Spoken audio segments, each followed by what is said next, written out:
Lucky खाने की table पर बैठ चुका था और जयंत ने उसे असली बात बतानी भी शुरू कर दी थी। लेकिन इससे पहले कि वो उसे पूरी बात बता पाता तभी शोएब का फोन आ गया। वो बाहर आ चुका था और अंदर आने का इंतजार कर रहा था। ऐसे में जयंत ने लकी को कमरे के अंदर बंद कर दिया और शोएब को बुलवा लिया। इधर उधर की बातें करने के बाद शोएब भी मुद्दे की बात पर आ चुका था। वो जिस तरह से पृथ्वीराज से बात कर रहा था वो तरीका उन्हें जरा भी पसंद नहीं आ रहा था। मुझे लगता है शोएब कि तुम्हें जुबान का इस्तेमाल सिर्फ खाने के लिए करना चाहिए, जयंत ने कहा। उससे ये सहन नहीं हो रहा था कि कोई उसके पिता से उसके सामने होते हुए इस तरह की बात करे। अगर शोएब की जगह इस वक्त कोई और होता तो वो उसे धक्के देकर बाहर करवा देता। अब जयंत को भी समझ में आ गया था कि जब शोएब खुद ही इस तरह की बात को बढ़ावा दे रहा था तो उसे भी उसका लिहाज करने की जरूरत नहीं थी और वो भी उससे उसी की भाषा में बात कर सकता था। इसलिए उसने उसे उसी की भाषा में जवाब देना शुरू कर दिया। जयंत जी, मुझे लगता है ना कि आपको भी इस तरह से अपनी जुबान का इस्तेमाल ना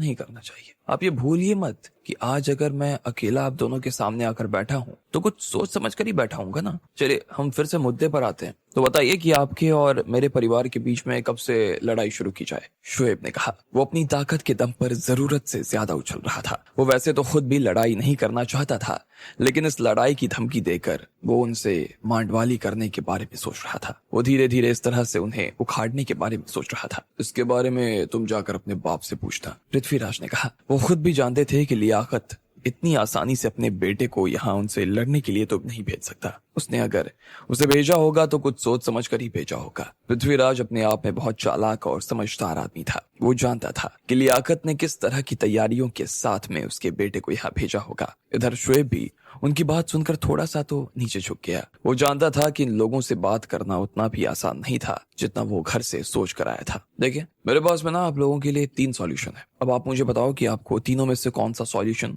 ज्यादा ठीक लगता है, शोएब ने कहा और उन दोनों की तरफ देखने लगा। वो भी एक दूसरे को देख रहे थे।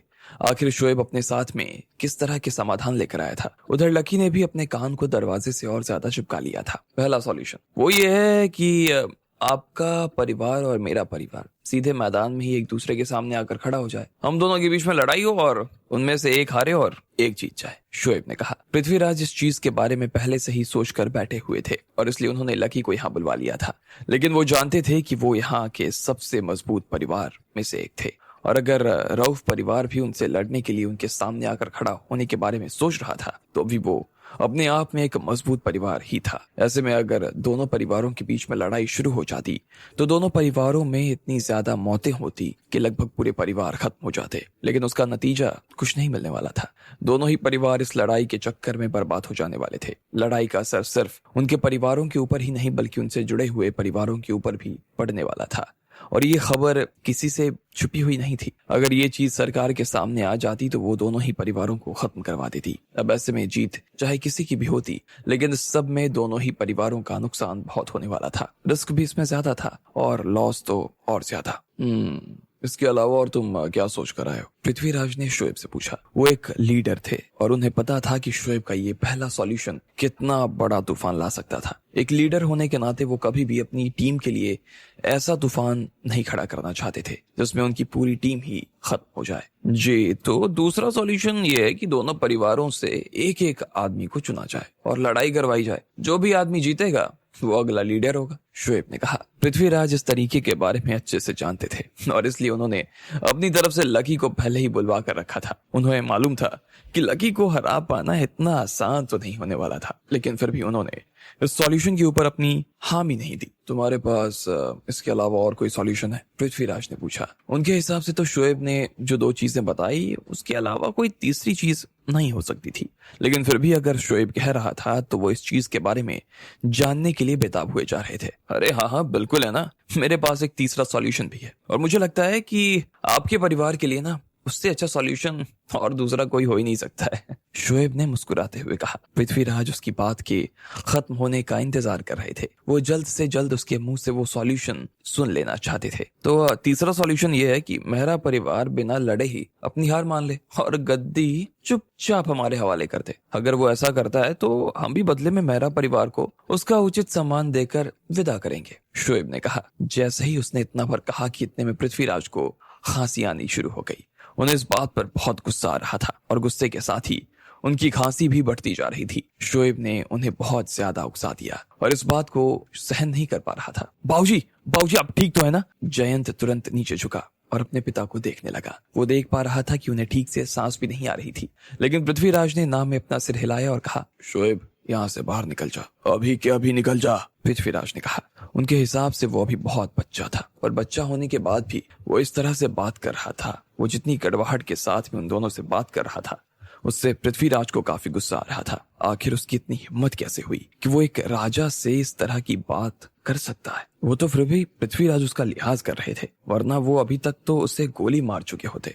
इतना गुस्सा करने की भी कोई जरूरत नहीं है। हमारा परिवार तो बस आपके परिवार के भले के बारे में ही सोच रहा था। अगर आपको ये सॉल्यूशन पसंद नहीं है तो कोई बात नहीं, आप ऊपर दोनों में से ना किसी को भी चुन लो। लेकिन मैं आपको बता रहा हूँ, अगर आप चुपचाप अपनी गद्दी छोड़ देते हो ना, तो मेरा परिवार ना आपको 100 करोड़ रुपए देने के लिए तैयार है। आपको तो मैं भी आपको सारा पैसा ट्रांसफर कर सकता हूँ। ना सिर्फ हम आपको पैसा देने वाले हैं, बल्कि हम आपकी साख पर भी कोई आंच आने देने वाले नहीं है, इतना यकीन कीजिए। शोएब ने कहा। अच्छा, और तुम्हें क्या लगता है कि अगर तुम्हारे और हमारे परिवार में से एक एक आदमी लड़ने के लिए आगे आता है तो क्या तुम जीत जाओगे और हम हार जाएंगे? पृथ्वीराज ने पूछा। अरे नहीं नहीं, बिल्कुल नहीं, मैंने ऐसे कब कहा? अगर ऐसा होता तो मैं कभी सॉल्यूशन आपको देता ही नहीं ना। लेकिन बात ऐसी है ना कि आपके हारने की संभावना हमसे थोड़ी ज्यादा है। मुझे लगता है कि 99% तो आप हार ही जाओगे। ऐसे में ना आप आ रहे पैसों से भी जाओगे ही जाओगे, साथ ही सम्मान तो आपको मिलने वाला है ही नहीं, और वो सम्मान भी हाथ से निकल जाएगा। शोएब ने कहा। पृथ्वीराज को अब समझ नहीं आ रहा था कि आखिर वो ऐसा किस आदमी के दम पे उछल रहा था जो इस तरह की वो बात कर रहा था। वो उसकी तरफ देख रहे थे और शोएब अभी भी बोले जा रहा था। उसने आगे कहा, तो मैं आपको बता देता हूँ कि बिहार बॉयज ना अपने आप में बिहार के अंडरवर्ल्ड में एक बहुत बड़ा नाम है, और उन लोगों ने हमें इस लड़ाई में पूरा सपोर्ट देने की बात कही है। मुझे लगता है कि आपके पास में भी ये खबर अब तक तो आ ही गई होगी। पृथ्वीराज के दिमाग में तो ये बात चल ही रही थी, लेकिन अब शोएब ने अपने मुंह से भी इस चीज को कंफर्म कर दिया कि वो गैंग इन लोगों का साथ देने के लिए आगे आ गई थी। मैं बिल्कुल इस चीज के बारे में जानता हूँ। मुझे इस बात की खबर मिल चुकी थी। बिहार बॉयज अपने आप में एक बड़ा और खतरनाक ग्रुप है, और अगर वो किसी को सपोर्ट कर दे तो काफी मजबूत हो जाता है। वो उसमें काफी बड़े बड़े लड़ाके बैठे हुए हैं, लेकिन फिर भी सिर्फ उनके आ जाने भर से कोई ये नहीं कह सकता कि सामने वाला आदमी जीतेगा या हारेगा। पृथ्वीराज ने कहा। अच्छा, तो आपके हिसाब से क्या जयंत जी आपके परिवार की तरफ से लड़ने वाले हैं? शोएब ने पूछा। इसमें कहने की कोई बात ही नहीं है। अब चाहे जयंत आए या कोई और, लेकिन कोई ना कोई तो मेरे परिवार से लड़ने के लिए जरूर आगे आएगा। पृथ्वीराज ने मुस्कुराते हुए कहा। अब बाजी उनके पाले में उन्हें बैठती हुई नजर आ रही थी। चलो ठीक है, फिर 3 दिनों के बाद में ना पटना सिटी सेंटर के बेसमेंट में मैं आप दोनों बाप बेटों का इंतजार करूंगा। शोएब ने कहा और अपनी जगह से खड़ा हो गया। उसने फिर से उन दोनों बाप बेटों की तरफ देखा और मुस्कुराते हुए बाहर आ गया। उसे लगा कि वो मैच जीत चुका था, लेकिन खेल तो अभी बाकी था। जैसे ही शोएब वहां से बाहर आया तो जयंत अपने पिता के पास में आकर खड़ा हो गया। उसे अपने पिता की काफी चिंता हो रही थी और वो उन्हें देखकर काफी बेचैन महसूस कर रहा था। मैं ठीक हूँ लकी, तुम बाहर आ सकते हो, पृथ्वीराज ने कहा। इतने में जयंत ने कमरे का दरवाजा खोल दिया और लकी ने भी अंदर से दरवाजा खोल दिया और बाहर आ गया। लकी, मुझे लगता है कि हम लोगों के बीच में जो भी बात हुई उसे तुमने सुन तो लिया होगा। मैं ये सब बातें दोबारा नहीं दोहराना चाहता हूँ। अब बताओ, क्या तुम मेरा परिवार की इस लड़ाई में मदद कर सकते हो? पृथ्वीराज ने लकी की तरफ देखते हुए पूछा। क्या मैं अब पूछ सकता हूँ कि ये बिहार बॉयज कौन है और किसकी गैंग है ये? और अगर हम इस लड़ाई में हार गए तो क्या होने वाला है? इसके दुष्परिणाम क्या है? मैं सब कुछ जानना चाहता हूँ, लकी ने पूछा। वो ये तो जानता था कि सिचुएशन काफी नाजुक थी और उन दोनों को उसकी हाँ का इंतजार था।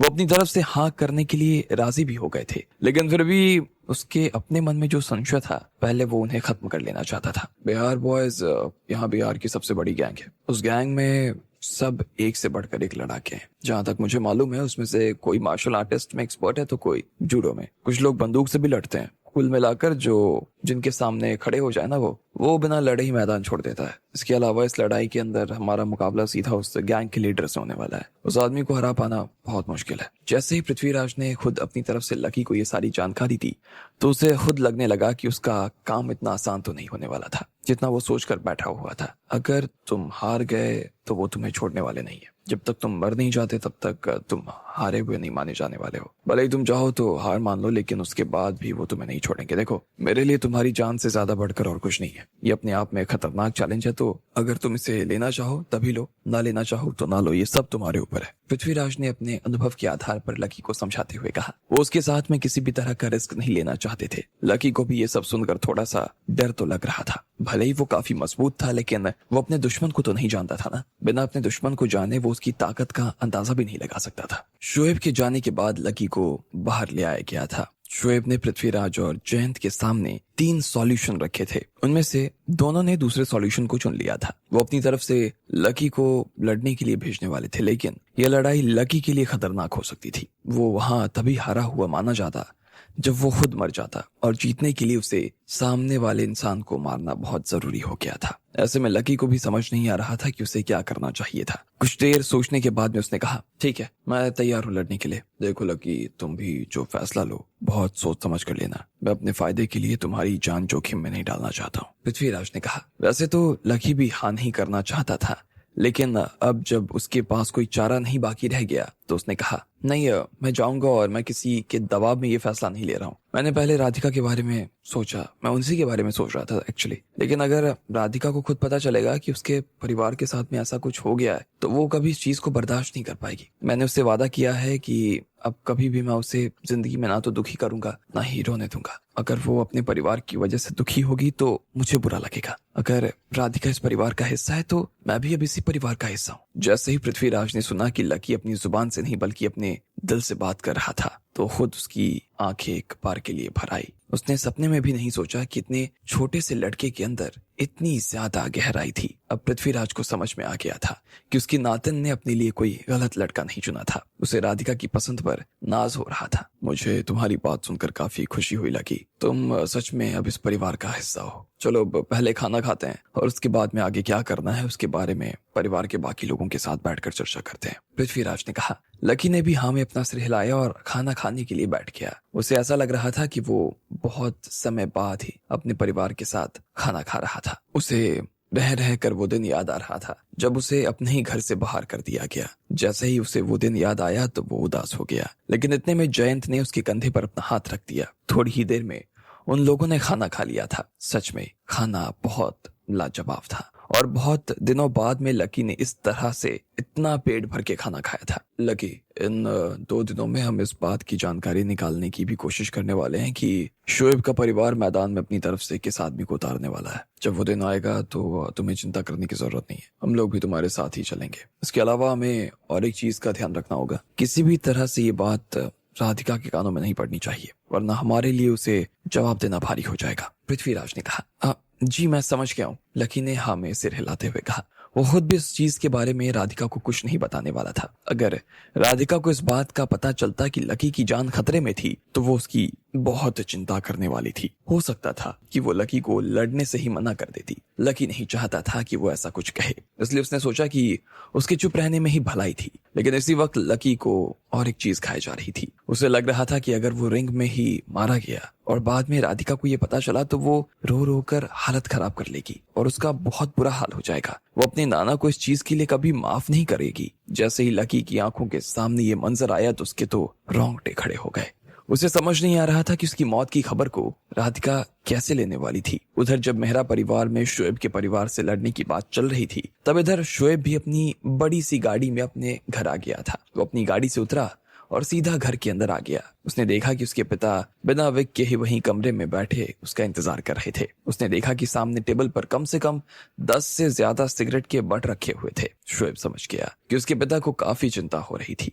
उन्हें ये फिक्र खाई जा रही थी कि शोएब को अकेला उन्होंने भेज तो दिया, लेकिन वो वहां जाकर क्या बात करके आया होगा। लेकिन इसके साथ ही उन्हें एक और बड़ी चिंता खाई जा रही थी। उन्हें अपनी आंखों के सामने वो दिन साफ नजर आ रहे थे जब वो बिहार के अंडरवर्ल्ड के सबसे बड़े बादशाह होने वाले थे। वो दिन हर दिन उनकी आंखों के सामने और करीब आता जा रहा था और वो उसके बारे में सोच सोच कर परेशान हुए जा रहे थे। उन्हें पता था कि वो कांटों का ताज पहनने वाले थे। जैसे ही शोएब उनके सामने आकर खड़ा हुआ तो उनकी आंखें ऊपर से नीचे तक शोएब के काले कपड़े को ही देखे जा रही थी। उसे देखकर ऐसा लग रहा था कि वो तो काफी खुश था और इसी खुशी की वजह से उसके पिता भी काफी खुश हो गए। वो अपनी जगह पर से खड़े हुए और उन्होंने सीधा शोएब के पास में आकर पूछा, क्या हुआ, क्या बात हुई? अब्बू, बात तो बहुत कुछ हुई है और बहुत अच्छी भी हुई है। अब आपको पृथ्वीराज की गद्दी पर बैठने से ना कोई नहीं रोक सकता। जैसे कि मुझे उम्मीद थी, पृथ्वीराज अपनी तरफ से एक आदमी को लड़ने के लिए भेजने के लिए राजी हो गया है। वो ना तो हमारे सामने हथियार डालना चाहता था और ना ही वो चाहता था कि सारे के सारे लोग आपस में खून खज्जल हो जाएं। शोएब ने कहा, अच्छा, ये तो बहुत अच्छी बात है। पृथ्वीराज आदमी काफी समझदार है यार, लेकिन वो उतना ही बड़ा बेवकूफ भी है। अब मुझे लगता है कि सारी चीजें हमारे कंट्रोल में है। भले ही वो लोग रिंग में किसी को भी लेकर आ जाएं, लेकिन देखना, जीत तो हमारी ही होने वाली है। लेकिन अब वो मुझे लगता है ना कि वो अपनी तरफ से सबसे मजबूत आदमी को ही रिंग में उतारेंगे। मेरे दिमाग में तो कबीर का ही नाम आ रहा है। उससे अच्छा तो उनके पास में और कोई है भी नहीं जिसके ऊपर वो दाव लगा सके और कबीर को हरा दे। ऐसा कोई आदमी हमारे पास में तो नहीं है। ऐसे में बिहार बॉयज किसको लड़ने के लिए भेजने वाले हैं? शोएब ने पूछा। वो पृथ्वीराज के परिवार के बारे में अच्छी तरीके से जानता था। वो जानता था कि वो लोग किसको लड़ाई में भेजने वाले थे। इस मामले में इतना परेशान होने की कोई जरूरत नहीं है। अब जब बिहार बॉयज ने हमें ये वादा किया है कि वो हमें अंडरवर्ल्ड की गद्दी पर बैठाने ही वाले हैं, तो मुझे नहीं लगता कि वो अपनी तरफ से किसी कमजोर आदमी को भेजेंगे। ये जितना हमारी साख का सवाल है, उतना ही बिहार बॉयज की साख का भी सवाल है यार। अगर उन्होंने किसी कमजोर लड़के को भेजा तो हमारे साथ साथ तो उनका भी यहाँ से दाना पानी उठ जाएगा ना। पृथ्वीराज ने बहुत आराम से कहा। उसे पूरा विश्वास था कि वो जिसे भी भेजने वाले थे वो कबीर से तो 2 गुना ज्यादा ताकतवर होने वाला था। लियाकत फिर से अपने सोफे पर बैठने वाला था, लेकिन अचानक उसे याद आया। वो शोएब की तरफ देखते हुए अपने फोन के पास चला गया और उसने सीधा बिहार बॉयज को फोन मिला दिया। इधर से बिहार बॉयज के लीडर के असिस्टेंट मलिक ने फोन उठाया और कहा, हाँ लियाकत भाई, फरमाएं। मलिक भाई आदाब, मैं आपको एक खबर देना चाहता हूँ। पृथ्वीराज और उसका बेटा लड़ाई के लिए राजी हो गए। वो लोग मैदान में नहीं, रिंग में लड़ाई करना चाहते हैं। आज से 3 दिन के बाद ये लड़ाई होगी और उसी दिन ये तय हो जाएगा कि हम गद्दी पर बैठ रहे हैं या नहीं। ऐसे में आप अपने किसी भी आदमी को लड़ने के लिए भेज सकते हैं, लियाकत ने कहा। उसकी आवाज में ऐसा लगने लगा था जैसे वो अंडरवर्ल्ड की गद्दी पर भी बैठने जा रहा था। अब वो बस यही सोचे जा रहा था कि वो इस पूरे सेटअप को कैसे चलाने वाला था। ठीक है, समझ गया। मैं कल ही अपने किसी आदमी को इस काम के लिए भेजता हूँ। आप बेफिक्र रहें, आपका काम हो जाएगा और अच्छे से हो जाएगा। उसके साथ ही मलिक ने फोन काट दिया। जैसे ही लियाकत ने मलिक के मुंह से ये सब सुना, वो तो चिंता से मुक्त हो गया। वो बिहार के अंडरवर्ल्ड का लीडर होने वाला था और दिल ही दिल उसने अपने आप को लीडर बुलाना भी शुरू कर दिया था। लेकिन इससे पहले उसने फिर से मलिक से कहा, अरे मलिक भाई, एक और चीज ये थी कि मैं आपसे कहने वाला था, मेरे अंदाज से वो लड़ाई के लिए ना अपनी तरफ से कबीर को लेकर आने वाला है। कबीर यहाँ का सबसे बड़ा मार्शल आर्टिस्ट है और उसका कोई मुकाबला नहीं है। सिर्फ बिहारी नहीं, पूरे भारत में उसका इस मामले में नाम चलता है। क्या आपको लगता है कि ऐसे किसी आदमी को आप भेज पाएंगे जो कबीर को हरा सके? भले ही लियाकत को अपने लीडर हो जाने पर कोई शक नहीं हो रहा था, लेकिन फिर भी उसे इस बात का डाउट था कि क्या कोई आदमी कबीर को हरा पाएगा। इसलिए उसने मलिक से इससे जुड़ा हुआ सवाल कर लिया। अरे आपको सच में लगता है कि हमारे खिलाड़ी कमजोर हैं? अगर हमने आपको सपोर्ट देने के लिए हाँ किया है तो कुछ सोच समझ कर ही किया होगा ना लियाकत भाई, समझे आप? मलिक ने उधर से मुस्कुराते हुए उसकी बात का जवाब दिया। उसे लग रहा था कि लियाकत बेकार में ही चिंता कर रहा था। अगर उसे चिंता करनी थी तो इस बात की चिंता करनी चाहिए कि गद्दी पर बैठने के बाद में वो सब लोगों का विश्वास किस तरह से जीतने वाला था। अरे अरे नहीं नहीं नहीं, मेरा वो मतलब नहीं था मलिक भाई, मैं तो बस ऐसे ही पूछ रहा था। बाकी मैं आपके ऊपर कोई शक नहीं कर रहा हूँ, पक्का। इधर से लियाकत ने उसे शांत करवाने के लिए कहा। वो किसी भी हाल में मलिक को ये दिखाना नहीं चाहता था कि वो तो बहुत डरा हुआ था। अरे आप चिंता मत करो, मैं यहाँ से क्रिस को भेज रहा हूँ। क्रिस हमारी गैंग का सबसे बड़ा लड़ाका है। आप ये कह सकते हो कि बिहार बॉयज का सेनापति। वैसे मैं तो खुद बिहार से बाहर रहता हूँ, इसलिए मुझे इस चीज के बारे में कुछ अंदाजा है नहीं कि कबीर कौन है, कैसा लड़ता है। लेकिन इतना तो मैं जरूर जानता हूँ कि अभी तक कृष्ण ने जितनी लड़ाई लड़ी है उसमें वो नहीं हारा है। हारना तो दूर छोड़िए, उसने कभी सामने वाले से 1 लात तक नहीं खाई है। अब तो आपको मेरी बात पर विश्वास हो रहा है ना, या फिर मैं आपको क्रिस से ही मिलवा दूं? बोलिए, मलिक ने पूछा। अरे अरे नहीं नहीं नहीं, ओके ओके ओके, सही है। ऐसा नहीं है, मुझे तो आपकी बात पर शुरू से ही विश्वास था। ऐसा हो ही नहीं सकता कि आप जो कहें उसे ना मानूं मैं। बाकी अगर आपको मेरी किस बात से बुरा लगा तो उसके लिए आपसे माफी चाहता हूँ, लियाकत ने कहा। अरे कोई बात नहीं, इसमें माफी मांगने जैसी कोई बात ही नहीं है। आप जिस जगह पर खड़े हो वहाँ से मैं आपका दर्द समझ सकता हूँ। फिर भी मैं आपको हमारी शर्त फिर से याद दिला देता हूँ। जिस दिन आपको कुर्सी मिल जाए उस दिन से आपको बिहार बॉयज को फिर से बिहार में लाने और उन्हें बसाने का ना इंतजाम करना शुरू करना होगा। मैं बहुत सालों से बिहार वापस आना चाहता हूँ, मलिक ने कहा। मलिक और लियाकत एक दूसरे के अच्छे दोस्त थे और उसके कहने पर ही बिहार बॉयज के लीडर ने उन्हें सपोर्ट करने के लिए हाँ कर दिया था। ऐसे में अब मदद करने की बारी अब लियाकत की थी। हाँ बिल्कुल हुकुम, जैसा आप कहें वैसा ही होगा, लियाकत ने कहा। उसकी बात सुनने के बाद में अब मलिक ने फोन काट दिया। रात के 10 बजे हुए थे। बिहार से बहुत दूर किसी शहर के बीच एक सड़क जा रही थी जो गांव के साथ में शहर को जोड़ती थी। सड़क के दोनों तरफ घना जंगल था और वहां पर बीच बीच में कुछ बिल्डिंग्स भी बनी हुई थी। वहां पर एक बिल्डिंग में 40 साल के आसपास का एक आदमी अपने काले रंग के लबादे में दाखिल हो गया था। वो बगीचे की सूखी पत्तियों को रौंदता हुआ दरवाजे की तरफ बढ़ता जा रहा था। आखिर कौन था ये आदमी? लकी ने लड़ाई करने के लिए हाँ तो कर दिया था। वो अपने आप को मेहरा परिवार से अलग नहीं मानता था और उस बात की पृथ्वीराज को भी काफी खुशी हुई थी। उधर जब सब लोग खाना खा रहे थे तब इधर शोएब ने भी अपनी सारी बातें लियाकत को बता दी थी। लियाकत ने मलिक को फोन मिला दिया और मलिक ने बताया कि बिहार बॉयज की तरफ से लड़ाई करने के लिए क्रिस आने वाला है। थोड़ी देर बाद कहीं किसी अनजान शहर में जंगल में बनी बिल्डिंग में काले रंग का लबादा ओढ़े एक आदमी अंदर चला रहा था। थोड़ी देर बाद में वो आदमी एक पुल के पास में आ गया। वहां पर पुल के किनारे एक 25 साल का आदमी अपने पैर के ऊपर पैर डालकर बैठा हुआ था। उसने अपनी आंखें बंद कर रखी थी। उसे देखकर साफ पता चल रहा था कि वो मेडिटेशन कर रहा था। जैसे उसे इस बात का एहसास हुआ कि कोई आदमी उसके पास में आ रहा था तो उसकी बंद आंखों में ही उसकी पुतली हल्की सी हिल गई और उसके बाद वो फिर से अपने मेडिटेशन पर ध्यान देने लगा। थोड़ी देर बाद में उसने अपनी आंखें खोल ली और पुल के पानी की तरफ देखने लगा। पानी काफी शांत नजर आ रहा था। रात के अंधेरे में और चांद के उजाले में पानी ठंडी हवा के साथ में हल्का हल्का हिले जा रहा था। उस आदमी ने अपना मेडिटेशन खत्म कर लिया लेकिन अभी भी वो अपनी जगह पर ही बैठा हुआ था। अगर उसे अपनी जगह से उठना था तो उसे इस चीज के लिए अपने दोनों हाथों का सहारा लेने की जरूरत थी, लेकिन वो इस तरह इससे खड़ा नहीं हो सकता था। वो बिना अपने हाथ जमीन पर टिकाए ही अपनी जगह पर से खड़ा हो गया। ऐसा हर कोई नहीं कर सकता। अगर कोई अनजान आदमी उसे इस तरह से खड़ा होता देख लेता तो वो शायद हैरान हो जाता। अरे आप! जैसे उस लड़के ने उस लबादे वाले आदमी को देखा तो वो उसकी दिशा में चलने लगा। भले ही वो तेजी से नहीं चल रहा था लेकिन फिर भी उसे देखकर ऐसा लग रहा था जैसे वो काफी तेज चल रहा था। पलक झपकते ही वो सीधा उस आदमी के पास में पहुंच गया। क्या बात है, तुम बिना हाथ लटकाए सीधे खड़े हो गए? लगता है कि तुम्हारी तपस्या अब और ज्यादा रंग ला रही है, उस लबादे वाले आदमी ने कहा। वो आदमी और कोई नहीं बल्कि बिहार बॉयज लीडर था और वो लड़का जो उसके सामने खड़ा था उसका नाम था क्रिस। अभी कहाँ गुरुजी? अगर आप मुझे अभी लड़ने के लिए कह दें तो मैं आपके सामने ही हार जाऊं। मेरा आपसे कोई मुकाबला ही नहीं है। मैं आपकी जगह पर आना चाहता हूँ और मैं जानता हूँ उसके लिए मुझे बहुत ज्यादा मेहनत करनी पड़ेगी, उसने राजेंद्र की तरफ देखते हुए कहा। राजेंद्र ही बिहार बॉयज का लीडर था। क्रिश तभी से राजेंद्र के साथ में था जब से वो एक छोटा बच्चा था। राजेंद्र उसके लिए उसका पिता भी था और उसका गुरु भी। वो बिना राजेंद्र की मर्जी के कुछ भी नहीं करता। मलिक का फोन आया था। उसके पास में तुम्हारे लिए एक काम है, राजेंद्र ने कहा। अभी उसे मलिक का फोन आया था। बिहार में क्या हो रहा था उस बात की सारी खबर उसने राजेंद्र को दे दी।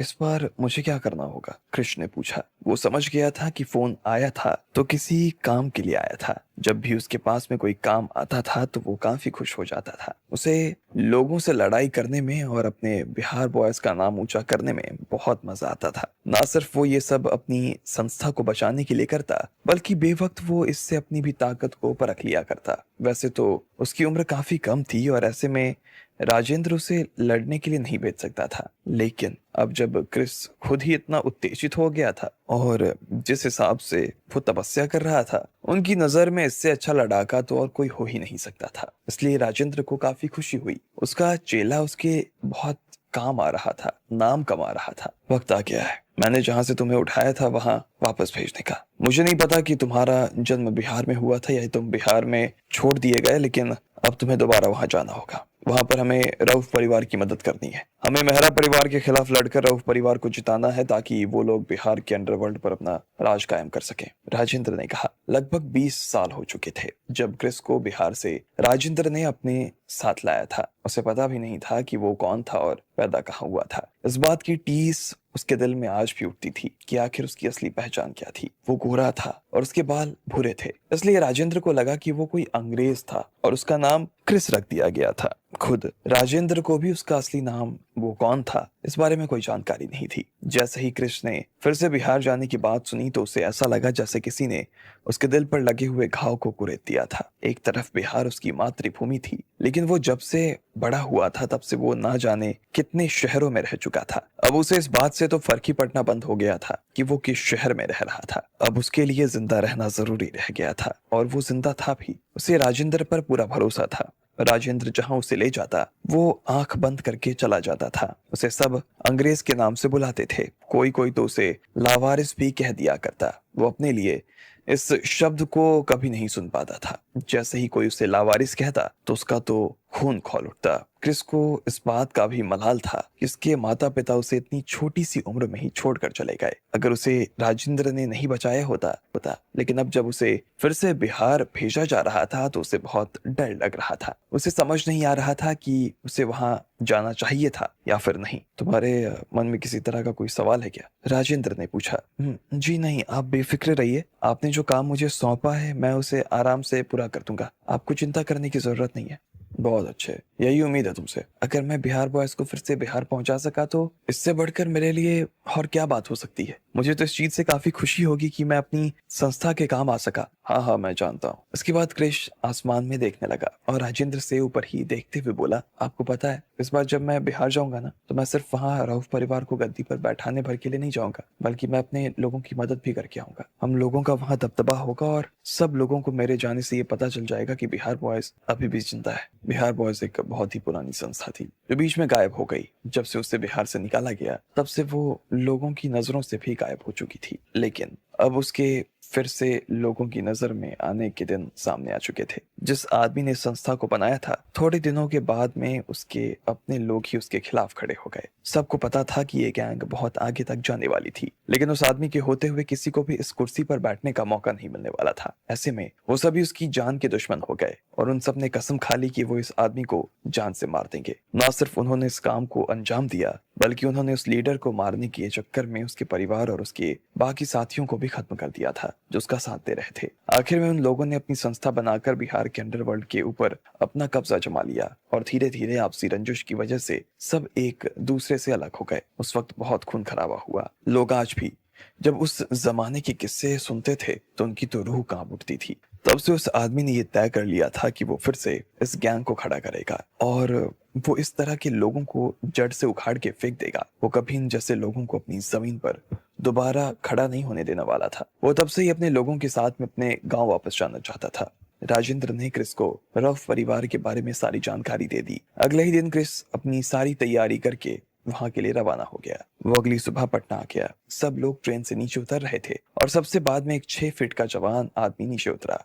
उसके बाल खुंगराले थे और उसने भूरे रंग का लेदर का जैकेट पहन रखा था। भले ही वो अब काला हो चुका था, लेकिन फिर भी उसका रंग और उसके बाल देखकर कोई भी इस चीज पर विश्वास नहीं कर सकता था कि ये भारत से था। वो नीचे उतरकर इधर से उधर बाहर जाने का रास्ता तलाश करने लगा।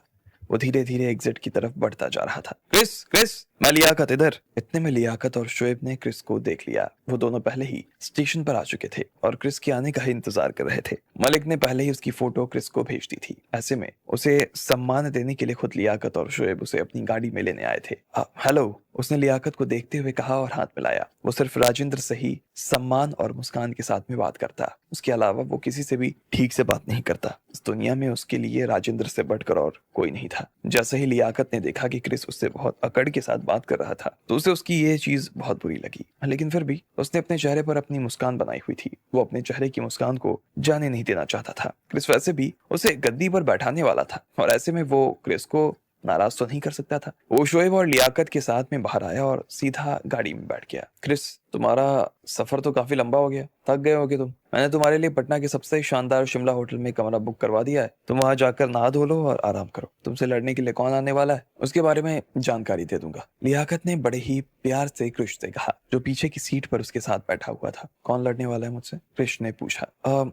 हो सकता है कि तुमसे लड़ने के लिए उनकी तरफ से कबीर आए। यहाँ का सबसे मजबूत मार्शल आर्टिस्ट है, मेरा परिवार का सबसे वफादार सिपाही भी है। मैं उसके बारे में सारी जानकारी तुम्हें थोड़ी देर बाद निकाल कर दिलवा दूंगा। लियाकत ने कहा। नहीं नहीं, उसकी कोई जरूरत नहीं है, कृष्ण ने कहा और खिड़की के बाहर देखकर मुस्कुराने लगा। उसे कभी भी अपने सामने वाले के बारे में जानने का कोई शौक नहीं था। वो दोस्त का नाम तक नहीं पूछना चाहता था। उसे अपने ऊपर पूरा भरोसा था और वो जानता था कि अगर एक बार वो रिंग में उतर जाएगा तो वो ही जीतेगा। ठीक है, चलो ऐसा करते हैं, आप मुझे ना उनसे मिलवाने के लिए ले चलो अभी। लेकिन हमारी लड़ाई तो परसों होने वाली है ना, तो फिर हम अभी से उसके पास जाकर क्या करेंगे? क्यों आपको नहीं लगता कि हमें अच्छे कामों को जल्दी निपटा लेना चाहिए? परसों का काम अगर आज ही खत्म हो जाए तो इसमें बुराई क्या है भाई? मुझे अभी उससे मिलवाने के लिए लेकर चलो, कृष्ण ने हंसते हुए कहा। कृष्ण का मानना था कि उसे जल्द से जल्द सामने वाले को खत्म कर देना चाहिए। उसके लिए एग्रीमेंट को फॉलो करने के लिए रुकना जरूरी नहीं था ताकि सामने वाले की और भी ज्यादा फजीहत हो जाए। वो वैसे भी मेहरा परिवार की फजीहत तो करवाना ही चाहता था, लेकिन इसके साथ ही वो यहाँ के मार्शल आर्ट सर्कल में अपना नाम भी कमाना चाहता था। वो यहाँ से 20 सालों से बाहर था और आज भी इस जगह की धुंधली यादें उसके दिल में ताजा थी। ऐसे में यहाँ के लोगों के सिर पर उसके नाम का जो भी कर्ज था वो उसे आज ही उतरवा देना चाहता था। बिना तैयारी के सीधा उससे लड़ाई करने के लिए उतर जाना क्या ठीक होगा? लियाकत ने पूछा। उसे लगा कि क्रिस उससे मजाक कर रहा था। जब मैं यहाँ आया हूँ तो तैयारी के साथ ही आया हूँ, क्रिस ने कहा और फिर बाहर देखकर मुस्कुराने लगा। एक तरफ लकी लड़ाई के लिए तैयार हो चुका था तो दूसरी तरफ क्रिश भी लड़ाई के लिए अपने वतन से पटना आ गया था। हालांकि उसे यही कहा गया कि उसकी लड़ाई कबीर नाम के एक आदमी से होने वाली थी, लेकिन उसे इस चीज से कोई फर्क नहीं पड़ रहा था कि आखिर वो किससे लड़ाई करने वाला था। उसे तो बस जल्द से जल्द अपना काम खत्म कर देना था और इसके लिए वो कबीर से आज ही मिल लेना चाहता था। मैं आज ही उसे खत्म कर देना चाहता हूँ, क्रिश ने कहा और लियाकत को देखकर मुस्कुराने लगा। हाँ ठीक है, अगर तुम कह रहे हो तो मैं तुम्हें आज ही उससे मिलवाने के लिए ले चलता हूँ। एक पल के लिए तो लियाकत के दिल की धड़कन तेज हो गई, लेकिन आखिरकार उसने उसे ले जाने के लिए हाँ कर दी थी। वो क्रिस को कबीर से मिलवाने के लिए ले जा रहा था। वैसे भी क्रिश बिहार बॉयज से था और ऐसे में उसे नहीं लग रहा था कि वो कबीर को हरा सकता था। वो आराम से उसे चित कर सकता था। लियाकत वैसे भी मेहरा परिवार के बारे में जानकारी निकालना शुरू कर चुका था। वो जानता था कि कबीर ने इस वक्त अपना डेरा एक मंदिर में डाला हुआ था और वहां पर उसने अपना एक कमरा भी बनवा रखा था। लेकिन लियाकत को अभी तक इस बात का अंदाजा नहीं था कि उसे मेहरा परिवार ने अपने घर बुलाया था या फिर नहीं बुलाया था। चलो गाड़ी बाहर वाले मंदिर पर ले चलो, लियाकत ने अपने ड्राइवर से कहा। ड्राइवर ने गाड़ी मंदिर की तरफ मोड़ ली। वो वहां जाकर कबीर से एक बार मिल के आना चाहता था। ड्राइवर ने अपनी गाड़ी का रूट बदल दिया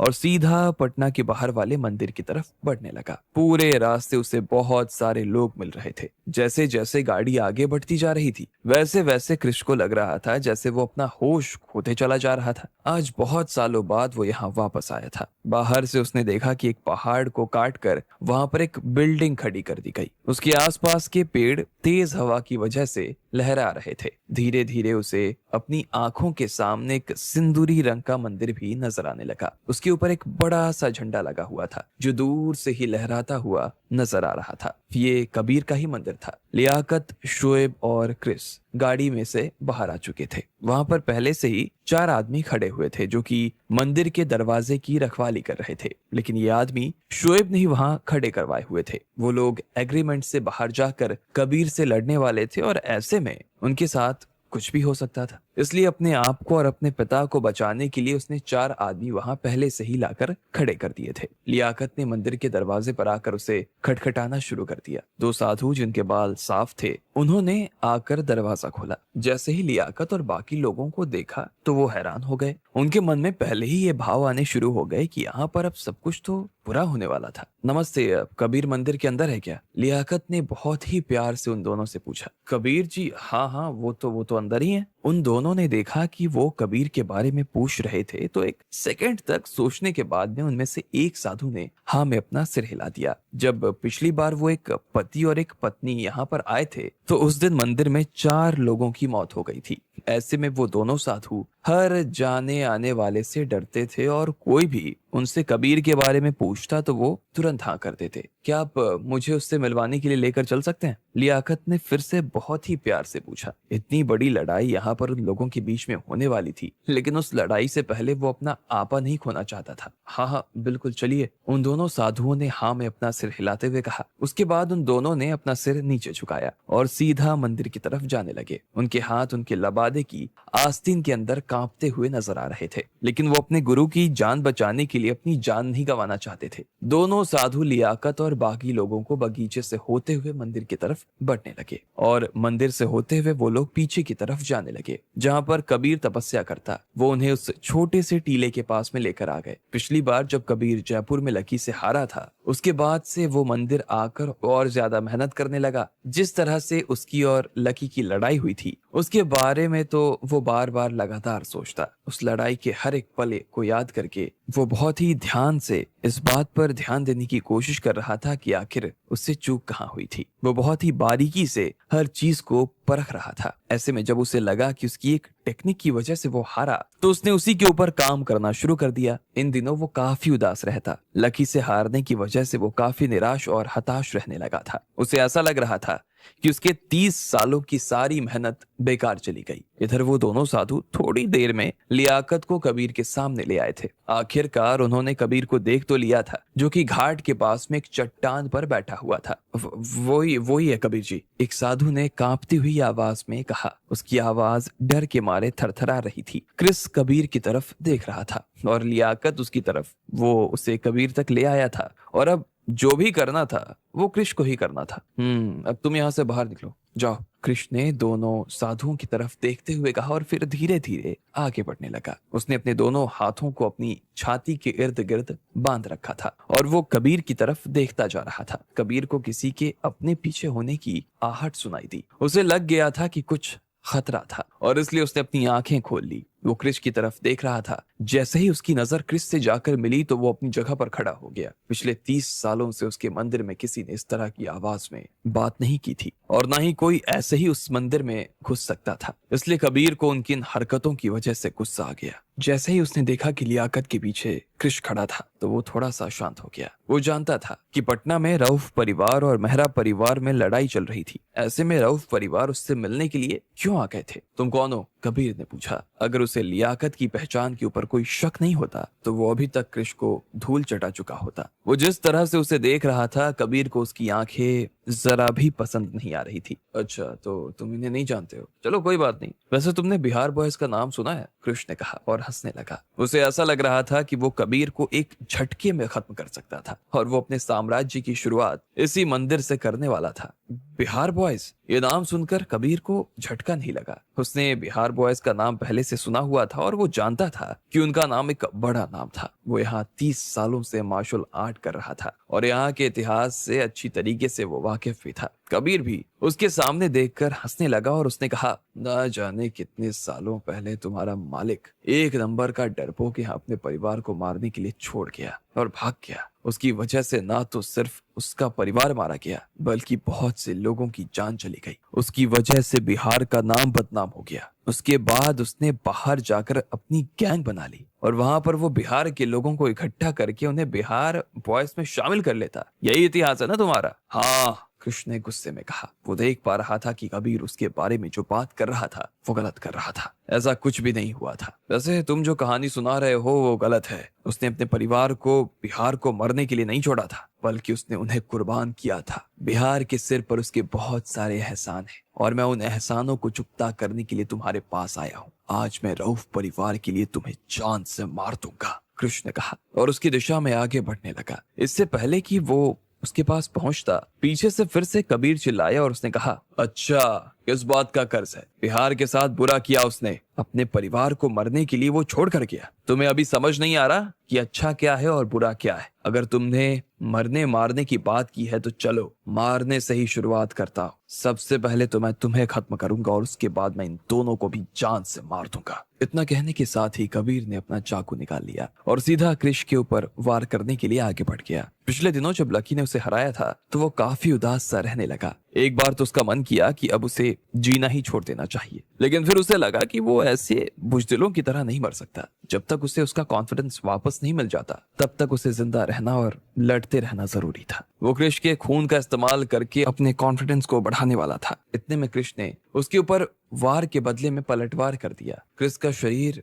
बिजली से भी तेज था और वो कबीर से भी तेज। जैसे ही वो अपनी जगह से उछलता तो उसकी हवा की वजह से आसपास की घास भी हिल जाती। लियाकत, शुएब और बाकी लोग अचानक से पीछे हट गए। उन्हें इस बात से डर लग रहा था कि कहीं इन दोनों की लड़ाई की वजह से उन्हें चोट ना आ जाए। इधर कबीर एक ही झटके में उसके सामने आकर खड़ा हो गया। उसने क्रिश को रोकने के लिए अपनी हथेली उसकी छाती पर लगा दी और वो उसे धक्का देने की कोशिश कर रहा था, लेकिन क्रिश अभी भी सीधा का सीधा खड़ा था। कबीर का हाथ उसके सीने पर था और वो कबीर को बहुत ही शांति से देख रहा था। उसे देखकर ऐसा लग रहा था कि उसे कबीर के हाथ का ध्यान ही नहीं था। कबीर ने अपना हाथ उसकी गर्दन की तरफ बढ़ाना शुरू कर दिया और अपने दूसरे हाथ से उसने चाकू निकाल लिया। अगले ही पल वो कृष की गर्दन को काट देने वाला था। ये देख लियाकत और शुएब घबरा गए। अगर कृष इतनी जल्दी मर जाता तो मेहरा परिवार उन दोनों बाप बेटों को भी नहीं छोड़ने वाला था। उनके सारे सपने आज इसी मंदिर में चूर चूर हो जाने वाले थे। तभी अचानक से कबीर के सामने ढेर सारी परछाई आ गई। कृष उसके हाथों से बचकर गायब हो गया। हालांकि वो जिस तरह की हालत में था उसे देखकर ऐसा नहीं लग रहा था कि वो बच सकता था, लेकिन फिर भी उसने अपने आप को कबीर से छुड़वा लिया था। ये सब देखकर लियाकत और शुएब हैरान हो गए। इधर उन दोनों साधुओं का भी खून सूख रहा था। कबीर ने चाकू तो चला दिया, लेकिन वो चाकू खाली गया था। खुद कबीर को विश्वास नहीं हो रहा था कि वो आदमी उससे इस तरह से बचकर कैसे जा सकता था। ये कबीर के सबसे शानदार वारों में से एक था। ऐसे में वो कबीर के इस वार से बचकर आखिर कैसे जा सकता था। खुद कबीर भी एक बार के लिए उसे इस तरह से देखकर घबरा गया। उसे लग रहा था कि उसने कृष को हल्के में आंक लिया था। उससे जीतना इतना आसान भी नहीं था जितना वो सोच रहा था। तुम तो कह रहे थे कि ये यहाँ का सबसे अच्छा मार्शल आर्टिस्ट है, लेकिन मुझे तो इसे देखकर ऐसा बिल्कुल नहीं लगता। कृष की आवाज आई। वो कबीर को एक कोने में खड़ा होकर मुस्कुराते हुए देख रहा था। कोई बात नहीं, लड़ाई में वार कभी कभी खाली चले जाते हैं, लेकिन इसका ये मतलब नहीं कि मैं तुम्हें जिंदा छोड़ दूंगा, समझे? कबीर ने फिर से उसे ललकारते हुए कहा। लियाकत कृष को अपने साथ लेकर कबीर के मंदिर आ चुका था। वो आज ही कबीर का खेल खत्म कर देना चाहता था। वो दोनों साधु जो मंदिर के अंदर थे वो उन लोगों को देखकर घबरा गए और उन्होंने बिना कुछ कहे उन लोगों को कबीर से मिलवा भी दिया। कबीर को जब कृष्ण ने बताया कि वो बिहार बॉयज से था तो इस बात पर कबीर को बहुत गुस्सा आया और उनके बीच में लड़ाई शुरू हो गई। कबीर उसकी गर्दन धड़ से अलग करने ही वाला था कि इतने में कृष्ण उसके हाथों से बच निकला। कबीर को इस बात पर और ज्यादा गुस्सा आ गया। उसने अपना चाकू उठाया और फिर से कृष्ण के ऊपर वार करना शुरू कर दिया। वो उसकी दिशा में बढ़ गया था और वार पर वार किए जा रहा था। लियाकत और बाकी लोग ये देख पा रहे थे कि कबीर के वार से बचने के लिए कृष्ण बहुत धीरे हिल रहा था। वो उसकी हर एक हरकत को ठीक से देख तो पा रहे थे, लेकिन फिर उन्हें लग रहा था कि कृष्ण इतना भी धीरे नहीं हिल रहा था। वो आंधी की तरह चले जा रहा था और इस चीज से कबीर को घबराहट हो रही थी। उसने इस बीच एक बार कबीर के ऊपर वार भी कर दिया। कबीर ने फिर से उसे चाकू की नोक पर लाने की कोशिश की, लेकिन वो सिर्फ कृष के जैकेट को छूकर रह गया। कृष का शरीर रुई से भी हल्का दिखाई दे रहा था। वो इतना हल्का था कि हवा के झोंके के साथ ही उड़ता चला जा रहा था। जैसे ही कबीर का चाकू से छूने को आता कि इतने में वो गायब हो जाता। एक और राउंड लड़ाई होने के बाद में दोनों फिर से एक दूसरे से अलग हो गए। कबीर कृष की तरफ देख रहा था। उसे लग रहा था कि वो किसी दूसरे ग्रह से आया हुआ आदमी था। उसे समझ नहीं आ रहा था कि आखिर ये आदमी इतना ताकतवर कैसे हो सकता था। तुम्हें देखकर तो ऐसा लग रहा है कि बिहार में बच्चे मार्शल आर्टिस्ट बचे ही नहीं है। उन सब की कहीं जिंदा रहते हुए मौत तो नहीं हो गई। मुझे तो इस बात पर हंसी आ रही है कि तुम जैसे आदमी को यहाँ का सबसे अच्छा मार्शल आर्टिस्ट कहा जाता है। ओह भाई कृष्ण ने फिर से कबीर की टांग खींचते हुए कहा और उसे देखकर हंसने लगा। अगर उसकी लड़ाई कबीर से होने वाली थी तो कृष्ण को लग रहा था कि यहाँ उसे अपना राज स्थापित करने में ज्यादा देर तो नहीं लगने वाली थी। अपना बकवास बंद करो, कबीर ने गुस्से में झुंझलाते हुए कहा। उसका दिमाग पूरी तरीके से खराब हो गया था। उसे ऐसा लग रहा था कि ये सिर्फ उसकी हार नहीं थी, बल्कि पूरे बिहार के मार्शल आर्ट की हार थी। कबीर इतनी आसानी से हार नहीं सकता था। उसने फिर से गहरी सांस ली और सीधा हवा में ऊपर की तरफ उछला और फिर से कृष्ण के ऊपर धावा बोल दिया। अब की बार मैं तुझे छोड़ूंगा नहीं, कबीर ने चिल्लाते हुए कहा। उसे लग रहा था कि कृष उसके ऊपर इस वार से तो बचने वाला नहीं था। इधर कृष भी उसके हमले का जवाब देने के लिए उसकी दिशा में आगे बढ़ गया और फिर उसके सामने जाकर खड़ा हो गया। वो देखने में काफी धीमा नजर आ रहा था, लेकिन असल में उसकी स्पीड काफी तेज थी। जैसे ही कबीर उसके बीच की दूरी सिर्फ 1 मीटर की रह गई तो अचानक से कृष ने अपनी स्पीड बढ़ा दी। वो और ज्यादा तेज हो गया। ऐसा लग रहा था जैसे उसने अपनी स्पीड 2 गुनी कर दी। उसने कबीर के दोनों पैरों पर लात मारना शुरू कर दिया। इससे पहले कि कबीर उसे चाकू मार पाता, कृष्ण ने उसके पैरों में बहुत जोर से वार करना शुरू कर दिया और पैरों से होते हुए उसके वार सीधे उसकी छाती पर लगने शुरू हो गए। धड़ाम। कबीर अगले ही पल नीचे जा गिरा था। उसके गिरने से एक जोरदार आवाज हुई। वो गिरते ही खांसने लगा और खांसी के साथ ही उसके मुंह से खून बहना शुरू हो गया था। वो खून की उल्टी कर रहा था और उसके आसपास की जमीन बिल्कुल लाल हो गई। उसे ऐसा लग रहा था जैसे उसके शरीर के अंदरूनी हिस्से के टुकड़े टुकड़े हो चुके थे। अगर वो थोड़ा भी अपने शरीर को हिलाने की कोशिश करता तो शायद उसके पेट में मरोड़े आ जाते और उसका पेट फूट सकता था। वो नीचे गिरा हुआ था और क्रिश को देख रहा था। क्रिश ने उसके सामने जिस टेक्निक का इस्तेमाल किया उसे देखकर वो हैरान था। उसने इसके बारे में पहले सिर्फ सुना था लेकिन इसे कभी करके देखा नहीं था। उसे इस बात पर जरा भी विश्वास नहीं हो रहा था कि वो इतनी जल्दी मर जाने वाला था। अब थोड़ा खुमार उतरा क्या, या अभी भी खुमार दिमाग में चढ़ा हुआ है? कृष्ण ने उसे हंसते हुए देखा और कहा। फिर धीरे धीरे वो अपनी खतरनाक आंखों से कबीर को देखते हुए उसकी तरफ बढ़ता जा रहा था। उसकी आंखों को देखकर ये साफ समझ आ रहा था कि वो कबीर की जान ले लेने वाला था। उसके सामने वो आदमी था जिसने अभी उसकी संस्था का मजाक उड़ाया। वो उस संस्था में बचपन से था और उसके बारे में बहुत अच्छे से सब कुछ जानता था। ऐसे में वो इस झूठ को तो बर्दाश्त नहीं कर सकता था और ना ही उस झूठ को बोलने वाले को बर्दाश्त कर सकता था। जब उसने देखा कि कबीर अभी भी उसकी आंखों के सामने जिंदा है तो उसे बड़ी बेचैनी सी महसूस होने लगी। वो कबीर के पास में आया और उसके सिर में एक जोरदार लात मार दी। उसका पैर सच में बहुत भारी था। कबीर की आंखों के आगे लात खाते ही अंधेरा छा गया। उसे कुछ भी दिखाई नहीं दे रहा था। उसका सिर घूमे जा रहा था। अचानक से उसके मुंह से फिर से एक खून की उल्टी होनी शुरू हो गई और आखिर में वो मर गया। वो किसी मरे हुए कुत्ते की तरह नजर आ रहा था और उसकी आंखें बंद हो जाने वाली थी। इतने में कृष्ण ने उसके सिर पर फिर से वार किया। कबीर इतना ऊपर उछला कि सीधा उस चट्टान पर जा गिरा जिस पर वो बैठा हुआ था। उसके मुंह से फिर से एक जोरदार आवाज निकली और वो चुप हो गया। शांत, बिल्कुल शांत। उसे ऐसा लगा जैसे वो सांस खो चुका हो। उसने हांफते हुए उस चट्टान के कोने को पकड़ लिया था लेकिन उसका हाथ फिसलता जा रहा था। वो नीचे गिरने वाला था। मैं गिर रहा हूँ, नीचे गिर रहा हूँ मैं। कबीर ने अपना मुंह खोला और चिल्लाना शुरू कर दिया। इधर उसकी बात सुनकर कृष को हंसी आने लगी। उसकी नजर में कबीर किसी मजाक से कम नहीं था। वो इतनी आसानी से हार जाएगा इस बात की उम्मीद तो कृष को भी नहीं थी, लेकिन उसके कमजोर होने के बाद भी वो उसे इतनी आसानी से छोड़ने वाला तो नहीं था। कृष उसके पास गया और उसके हाथ पर अपना जूता रख दिया जिससे उसने चट्टान को थामा हुआ था। कबीर की हालत और ज्यादा खराब हो गई। आखिरकार एक जोरदार चीख के साथ में उसका हाथ उस चट्टान पर से छूट गया और वो नीचे जा गिरा। जैसे ही वो नीचे गिरा तो फिर से और एक बार चिल्ला उठा। वो आखिरकार मर चुका था। जब लियाकत और शुएब ने यह देखा कि कृष ने कबीर को इतनी आसानी से खत्म कर दिया तो वो उसे देखकर दंग रह गए। सच में कृष के अंदर बहुत ज्यादा ताकत थी। बहुत मजबूत आदमी था वो। मौका देखते ही वो लोग कृष के पास आकर खड़े हो गए। उन्होंने जो लड़ाई अभी अपनी आंखों के सामने देखी वो दिल दहला देने वाली थी। इस लड़ाई को देखने के बाद वो दोनों साधु भी बहुत ज्यादा घबरा गए। उन्हें ऐसा लग रहा था कि दोनों की भी जान जाने वाली थी, इसलिए उन्होंने अपने पैरों को पीछे खींचना शुरू कर दिया। कृष इधर लियाकत की दिशा में बढ़ना शुरू कर चुका था। मैंने कबीर को मार दिया है, ये खबर आप सारे बिहार में फैला दो। सबसे यही कहना कि कबीर को मैंने मारा है, कृष ने कहा। वो इस खबर को सब लोगों को देकर आगाह कर देना चाहता था कि बिहार बॉयज वापस आ चुके थे। वो आज ही बिहार आया था और उसने आज ही अपना बदला भी लेना शुरू कर दिया था।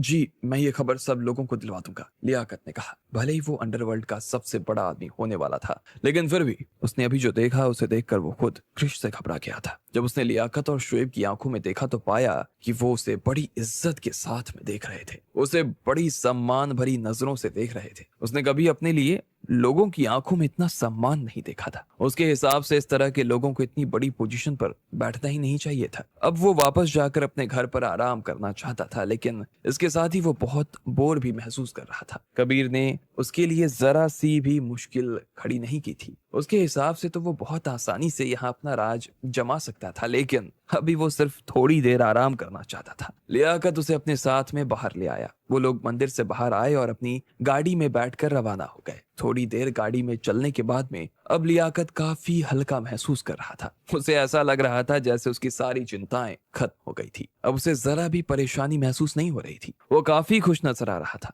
आज सुबह तक तो उसे यही चिंता हो रही थी कि जो आदमी कबीर से लड़ने के लिए आने वाले थे वो सच में उसे हराने का मादा रखता था भी या नहीं। लेकिन अब जब कृष्ण ने कबीर को मार दिया, जो कि मेहरा परिवार का सबसे मजबूत खिलाड़ी था, तो ऐसे में तो ये तय था कि वो परसों होने वाला मैच भी जीतने वाले थे और उस मैच के साथ में वो उस कुर्सी को भी जीत लेने वाले थे जिस कुर्सी पर वो बरसों से नजर टिका कर बैठे थे। लियाकत को ऐसा महसूस हो रहा था जैसे वो बिना पढ़े ही परीक्षा में टॉप कर गया हो। वो गाड़ी में गाने गुनगुनाने लगा। गाना गुनगुनाने के साथ में उसकी उंगलियां बीट दिए जा रही थी। उसे खुद इस बात का अंदाजा नहीं था कि वो इस वक्त कितना खुश महसूस कर रहा था। अब्बू, बहुत सालों बाद आपको इतना खुश देख रहा हूं मैं। शोएब ने भी इधर से मुस्कुराते हुए कहा। जैसे ही उसने अपने पिता का इस तरह रूप देखा तो वो थोड़ा सा चौंक गया। उसने पहले तो कभी अपने पिता को इस तरह से तो नहीं देखा था। शोएब ने आगे कहा, अब जब हमने कबीर को मार ही दिया है और मेहरा परिवार के पैरों के नीचे से जमीन खींच ही ली है, तो ऐसे में उन लोगों के पास अब हमारे सामने घुटने टेकने के अलावा कोई चारा तो बाकी नहीं रह गया। वो लोग मरे हुए कुत्तों की तरह हो गए होंगे।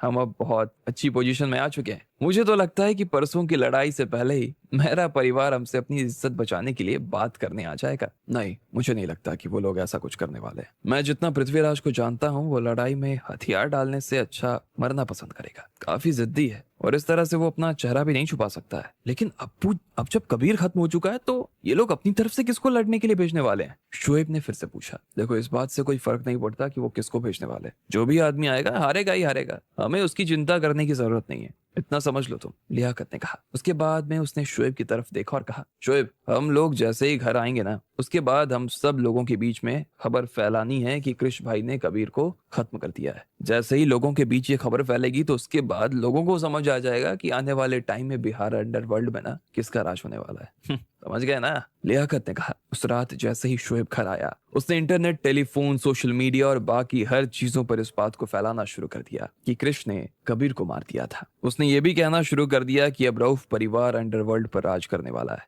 जैसे ही बिहार के सभी परिवारों को यह खबर मिली तो सब लोग हैरान हो गए। मेहरा परिवार अपने आप में इस दुनिया का बादशाह था, लेकिन अब उनकी बादशाहत खतरे में आने वाली थी। कबीर के मारे जाने के बाद उनका वो दिन भी अब ज्यादा दूर नहीं था। कृष्ण ने कबीर को मार गिराया था। कबीर कृष्ण के सामने थोड़ी देर भी टिक नहीं पाया और इस बात से कबीर और कृष्ण दोनों को ही निराशा हो रही थी। जब कृष्ण को लियाकत और शोएब बाहर लेकर निकले तो लियाकत काफी खुश नजर आ रहा था। उसे लग रहा था कि अब उसे अंडरवर्ल्ड का बादशाह बनने से तो कोई नहीं रोक सकता था। इधर कृष्ण के कहने पर शोएब सब जगहों पर इस खबर को फैला रहा था कि कृष्ण ने मेहरा परिवार के कबीर को मार गिराया। जैसे ही सारे बड़े परिवारों के पास ये खबर पहुंची तो सब लोग हैरान हो गए। लोगों को यह विश्वास नहीं हो पा रहा था कि पृथ्वीराज जैसे आदमी को पहली बात तो कोई भी चैलेंज देने की हिम्मत कैसे कर सकता था। जब सब परिवारों के पास में यह खबर फैल गई कि पृथ्वीराज और लियाकत आपस में लड़ रहे थे तो सब लोग इसी चीज पर चर्चा करते रहते कि आखिर में कौन जीतने वाला है। लेकिन अब जब कृष्ण ने उनके सबसे मजबूत आदमी को ही मार गिराया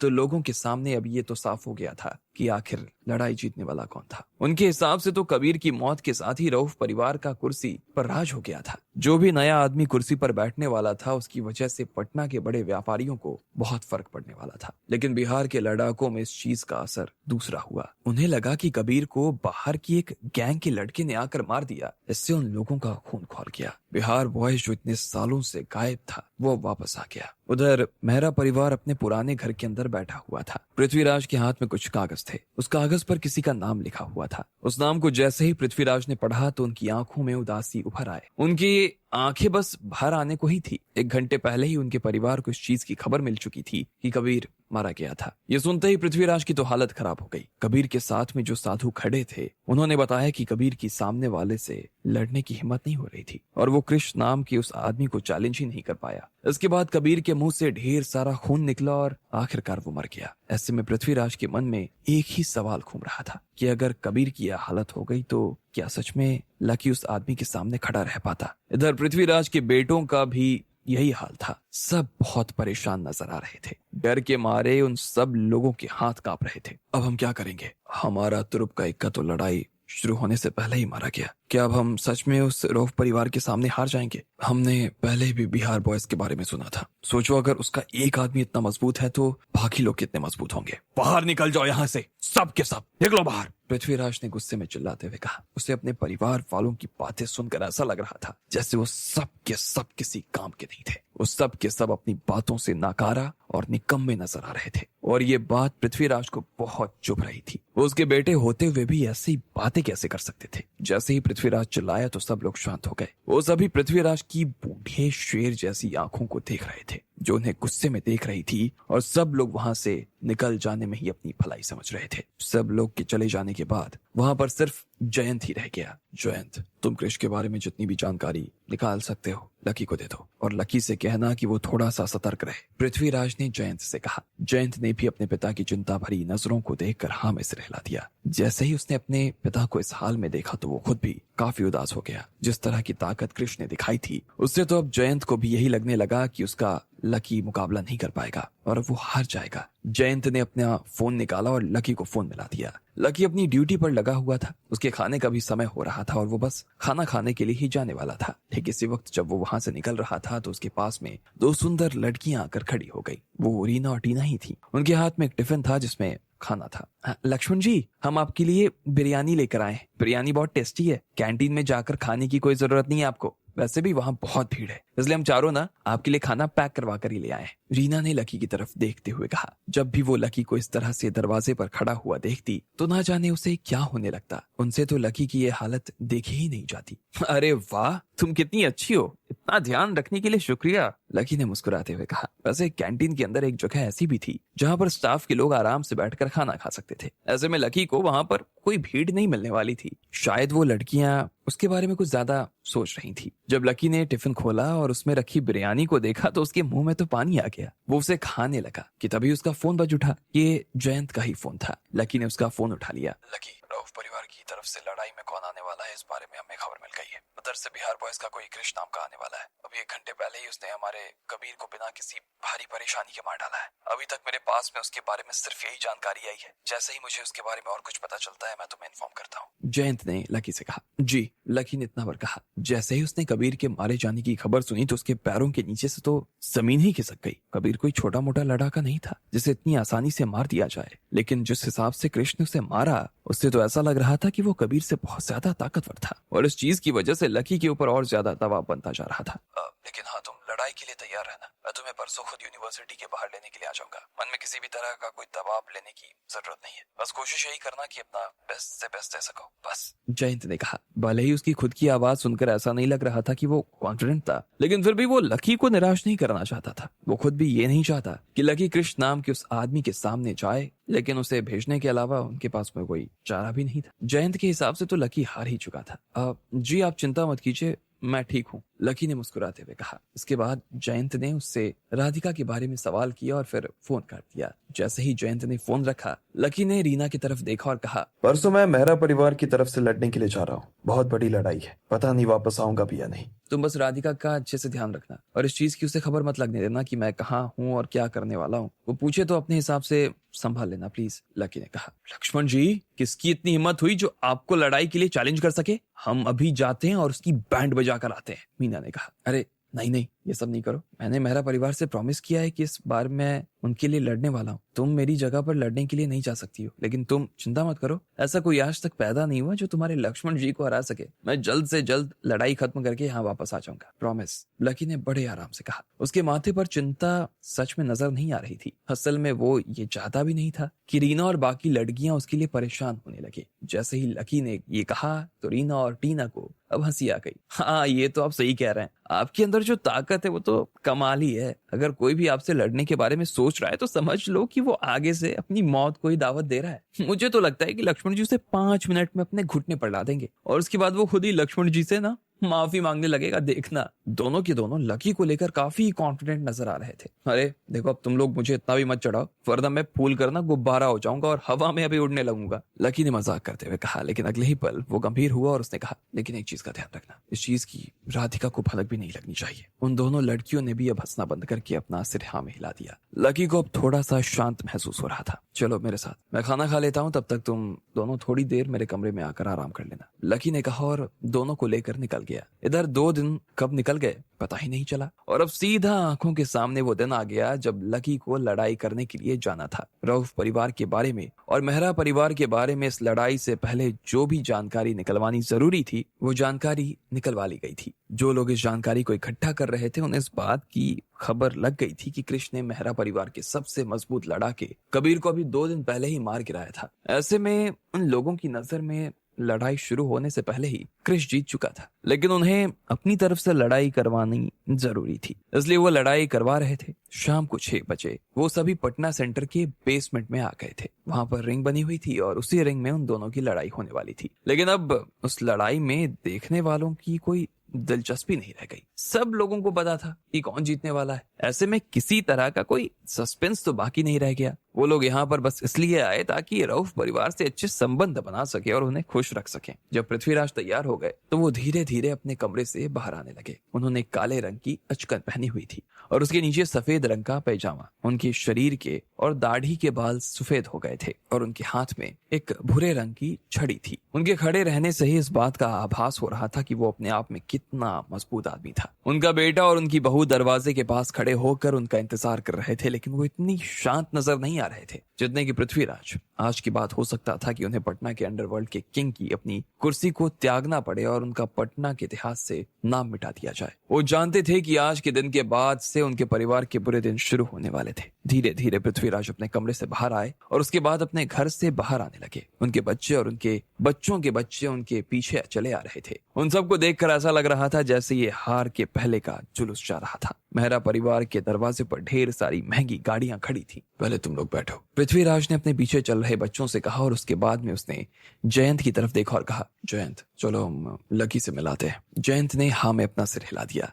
उसके बाद वो अपने पिता के साथ में गाड़ी में बैठा और सीधा पटना यूनिवर्सिटी के लिए रवाना हो गया। लेकिन बाकी लोगों ने इससे पहले कभी लकी का नाम तो नहीं सुना था। ऐसे में वो सवालिया नजरों से एक दूसरे की तरफ देखे जा रहे थे। उन्हें समझ नहीं आ रहा था कि लकी आज उनकी तरफ से लड़ने वाला था जिसे पृथ्वी ने भाड़े पर बुलाया था। जिस तरह से वो कबीर को लाए थे उसी तरह वो लकी को भी लेकर आए होंगे, लेकिन उसके साथ भी होना वही था जो कबीर के साथ हुआ। पृथ्वीराज अपनी लड़ाई में जाने के लिए तैयार हो चुके थे। इधर लकी भी लड़ाई पर जाने के लिए तैयार था। पृथ्वीराज ने अपने बाकी लोगों को तो जाने के लिए रवाना कर दिया, लेकिन वो जयंत को लेकर आखिरी बार लकी से मिलने के लिए जाना चाहते थे। जयंत ने उन्हें अपनी गाड़ी में बैठाया और पटना यूनिवर्सिटी जाने के लिए रवाना हो गया। लेकिन जैसे ही बाकी लोगों ने लकी का नाम सुना तो वो पहले तो दंग रह गए और उसके बाद में बड़े ही उदास मन से वो गाड़ी में बैठ गए। आज की उनकी लड़ाई अपनी सत्ता नहीं बचाने वाली थी। ये बात उन लोगों के दिल में तो घर कर गई थी। आज रविवार था और राधिका सुबह बहुत ही आराम से उठी थी। वो रीना और बाकी चारों लड़कियों के साथ में बाहर घूमने के लिए निकलने के बारे में सोच चुकी थी। जब से वो लड़कियां यहाँ आई तब से उनकी और राधिका की अच्छे बनने लगी, लेकिन इस दौरान वो राधिका की पहचान के बारे में किसी को भी बताने से हमेशा बचती रही। वो लोग हर रोज राधिका को अपने साथ क्लास लेकर जाते और उसके बाद उसके लिए सीट भी रोक दिया करते। वो लोग राधिका के लिए कैंटीन में पहले ही लंच तैयार करके रखती थी और जब राधिका वापस आती तो उन्हें मसाज भी दिया करती। कुल मिलाकर वो लोग राधिका का बहुत अच्छे तरीके से ध्यान रख रहे थे। राधिका ने दरवाजा खोला तो देखा कि लकी अपनी ड्यूटी पर खड़ा था। वो रीना और बाकी लड़कियों के साथ में नीचे उतरी और लकी की दिशा में आगे बढ़ने लगी। जब लकी ने उन पांचों को अपनी दिशा में आगे आते देखा तो काफी खुश हो गया। उसे उन्हें देखकर काफी अच्छा लग रहा था। आज काम खत्म होने के बाद में तुम मेरे साथ यमुना किनारे बैठना चाहोगे?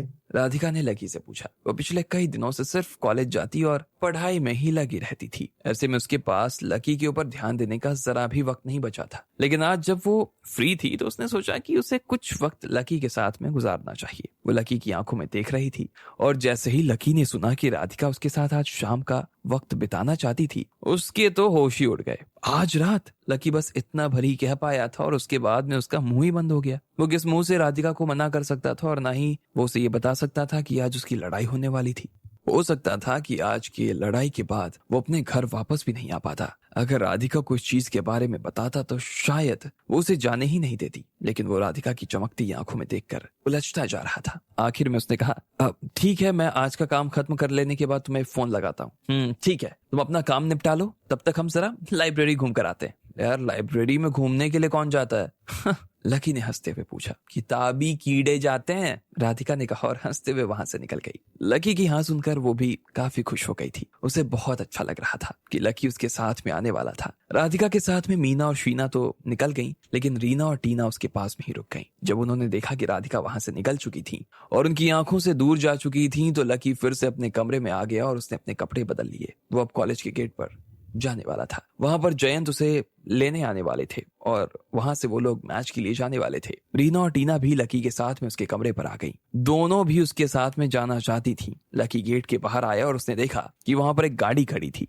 उस गाड़ी में से पृथ्वीराज और जयंत बाहर आए और खुशी खुशी लकी से मिलने लगे। लकी ने उन दोनों से हाथ मिलाया और उनके साथ में गाड़ी में बैठ गया।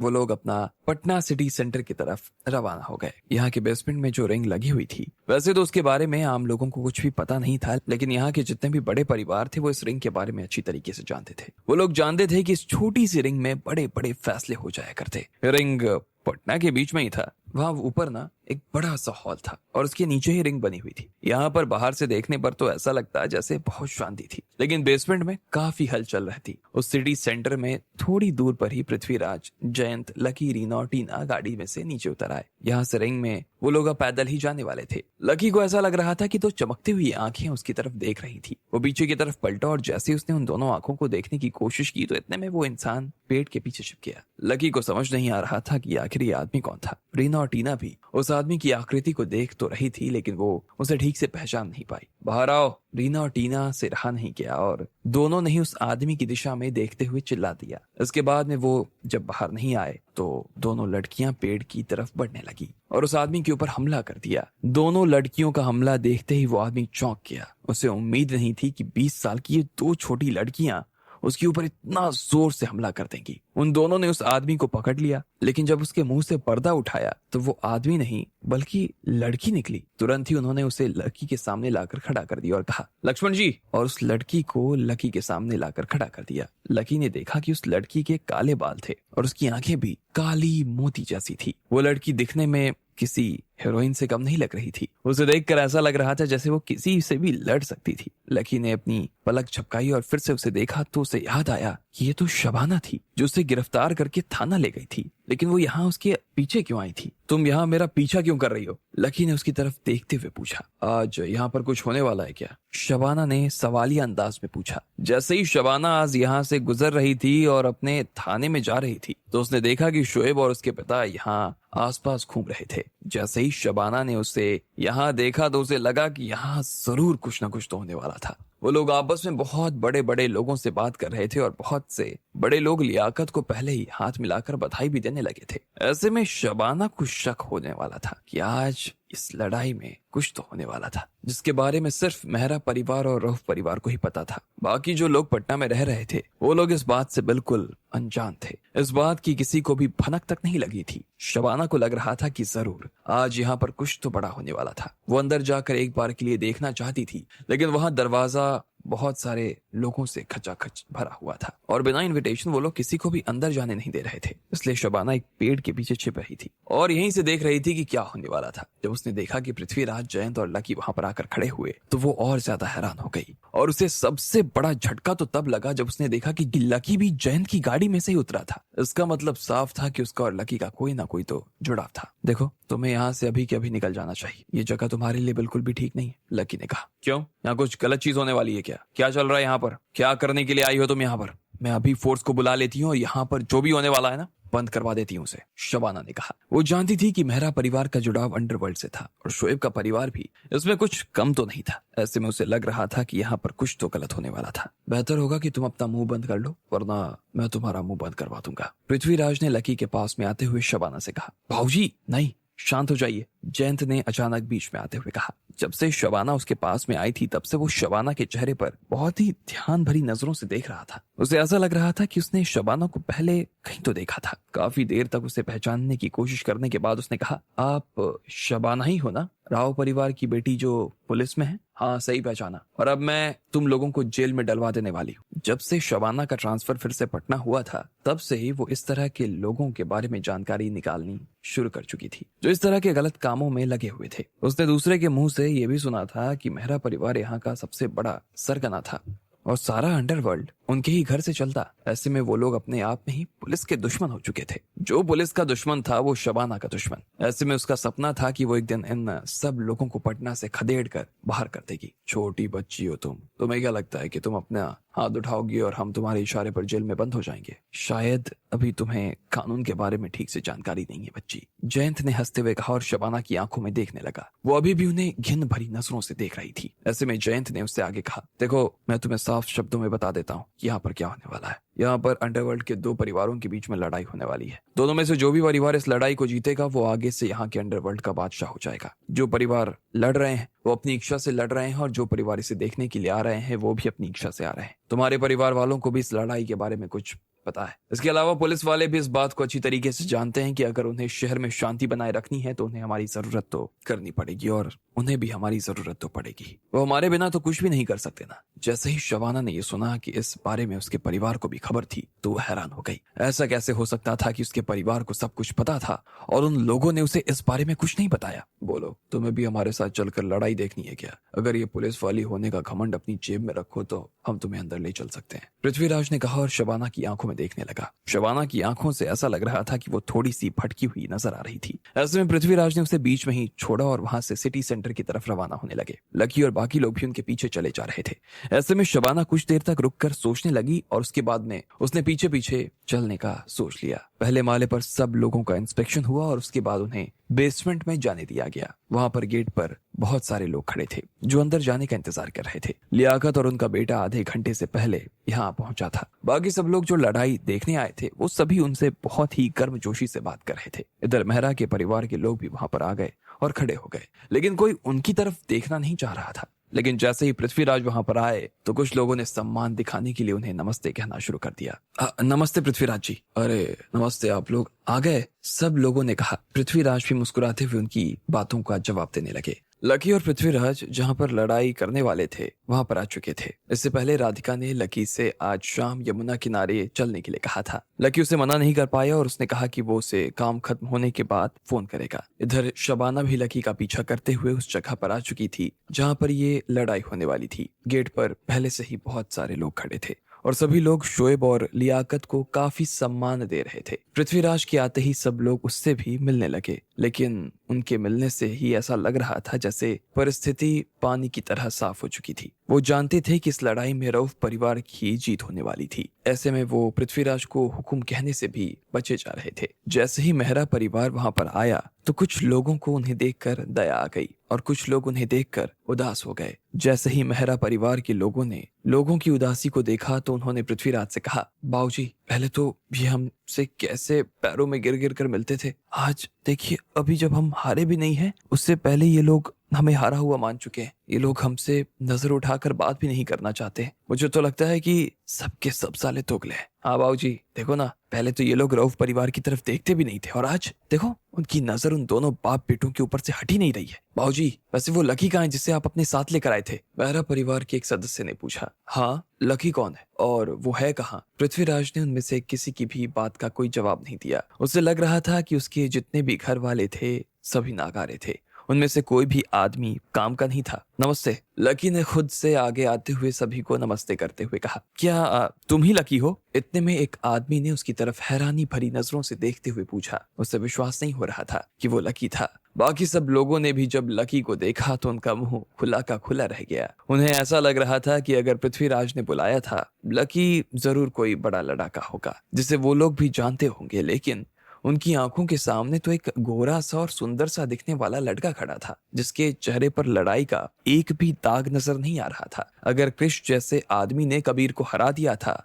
और वो इतना मजबूत था तो ऐसे में लकी जैसा लड़का उससे कैसे लड़ सकता था? इसका और कृष का तो मुकाबला 1 मिनट से भी ज्यादा चलता हुआ दिखाई नहीं दे रहा था। इतने में लियाकत ने देखा कि पृथ्वीराज आ चुका था और बाकी लोगों के बीच में से निकलकर शोएब के पास में आ गए। शोएब को भी ढेर सारे लोगों ने घेरा हुआ था। सब लोग उससे बात करने में लगे हुए थे। इधर अरबाज के परिवार से भी कुछ लोग आ गए थे। अरबाज को खुद वो लोग व्हील चेयर पर लेकर आए थे। अनुराग जिसने मुंबई में राधिका का रियलिटी शो ऑर्गेनाइज किया था और जो बोट पर से नदी में गिर गया था उसे भी इस लड़ाई में बुलाया गया था। वो काफी अमीर आदमी था और उसका ढेर सारा काम पटना में फैला हुआ था। जिस तरह का उसका परिवार था और फिर से अगर वो पटना में था तो उसे बुलाना काफी जरूरी हो गया था। क्या बात है पृथ्वीराज जी, हमारी फिर से मुलाकात हो गई। माफ करना, मैं उस दिन आपसे मिलने के लिए आ नहीं पाया था। लियाकत ने पृथ्वीराज के पास जाते हुए कहा। वो उनसे सबके सामने बहुत प्यार से बात कर रहा था। वो सब लोगों के सामने ऐसे दिखाना शुरू कर चुका था जैसे उससे बड़ा और कोई तो आदमी ही नहीं था।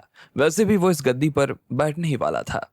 हेलो, पृथ्वीराज ने उससे हाथ मिलाते हुए कहा और उसकी तरफ देखकर मुस्कुराने लगा। जब रऊफ परिवार यहाँ पटना आया था तो लियाकत एक बहुत ही छोटा सा कर्मचारी था। वो जब पहली बार जयंत के घर आया तो उनके लिए एक तोहफा लेकर आया था। उस वक्त पृथ्वीराज उसके लिए किसी पहाड़ से कम नहीं था। भले ही वो उस दिन पहाड़ के सामने शीश झुका चुका था, लेकिन मन ही मन उसने ठान तो लिया था कि वो एक दिन इस पहाड़ के ऊपर चढ़ाई करके ही मानेगा। लेकिन उसे उम्मीद नहीं थी कि ये सब काम इतने कम सालों में पूरा हो जाएगा। आज आपके परिवार से लड़ने के लिए कौन आने वाला है, इस बारे में तो मुझे कोई जानकारी ही नहीं है। लियाकत ने पृथ्वीराज की तरफ देखते हुए कहा। वो जानना चाहता था कि कबीर के अलावा उनके पास में ऐसा और कौन बचा था जो कृष के सामने आने की हिम्मत भी कर रहा था, जबकि सब लोगों के पास में यह खबर पहुंच चुकी थी कि कृष ने कबीर को मार गिराया था। ऐसे में वो किसे बलि का बकरा बनाकर यहाँ लेकर आए थे। लकी, जरा इधर आओ और एक बार लियाकत जी से मिलो, पृथ्वीराज ने लकी को आवाज देते हुए कहा। जी, पीछे से लकी की आवाज आई और फिर वो लियाकत के सामने आकर खड़ा हो गया। नमस्ते लियाकत जी, लकी ने उनके सामने हाथ जोड़ते हुए कहा। जब लियाकत के आसपास खड़े हुए लोगों ने लकी को देखा तो वो थोड़े से हैरान हो गए। मेहरा परिवार अपने साथ में लड़ाई करने के लिए एक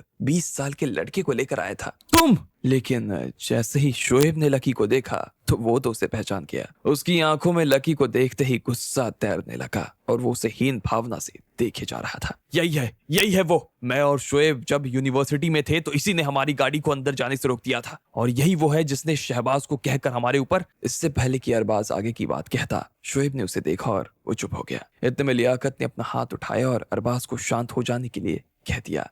शोएब और अरबाज ने उनका हाथ देखकर बोलना बंद कर दिया था। पृथ्वीराज भाई, मेरा परिवार के पास कोई और बाकी नहीं रह गया क्या जो आप इस लड़के को अपनी तरफ से लड़ने के लिए लेकर आए हैं? मुझे तो लग रहा है कि आप इससे तो अच्छा हमें बिना लड़े ही जीत दे देते, लियाकत ने हंसते हुए कहा। वो अभी तक काफी प्यार से बात कर रहा था और पृथ्वीराज का सम्मान भी कर रहा था, लेकिन लकी को देखते ही उसने उनका मजाक उड़ाना शुरू कर दिया और अपनी असली पावर दिखानी शुरू कर दी। उसे देखते ही वो अपने मन ही मन ये मान चुका था कि वो जीतने वाला बिल्कुल था और इसलिए उसकी बातों में घमंड भी नजर आने लगा था। जैसे ही लियाकत ने अपनी बात कही तो उसके बाद में वहां आसपास खड़े हुए लोग भी हंसने लगे थे। अरबाज उन सब में सबसे जोरों से हंस रहा था और हंसने के साथ ही उसने कहा, अरे यार, मेहरा परिवार से अब ये उम्मीद तो नहीं रह गई कि वो अपनी तरफ से ऐसे कच्चे नींबुओं को लेकर आए। ये कचरा तो अपनी ड्यूटी भी ठीक से नहीं कर पाता, लड़ाई कहां से करे लेगा। मुझे तो लगता है मेहरा परिवार को ना अपनी इज्जत का कोई ख्याल ही नहीं रह गया है। ये आदमी तो कृष का घूसा पड़ने से पहले ही उसके सामने हाथ जोड़ने लगेगा। अरबाज की जुबान फिर से कैंची की तरह चलने लगी थी।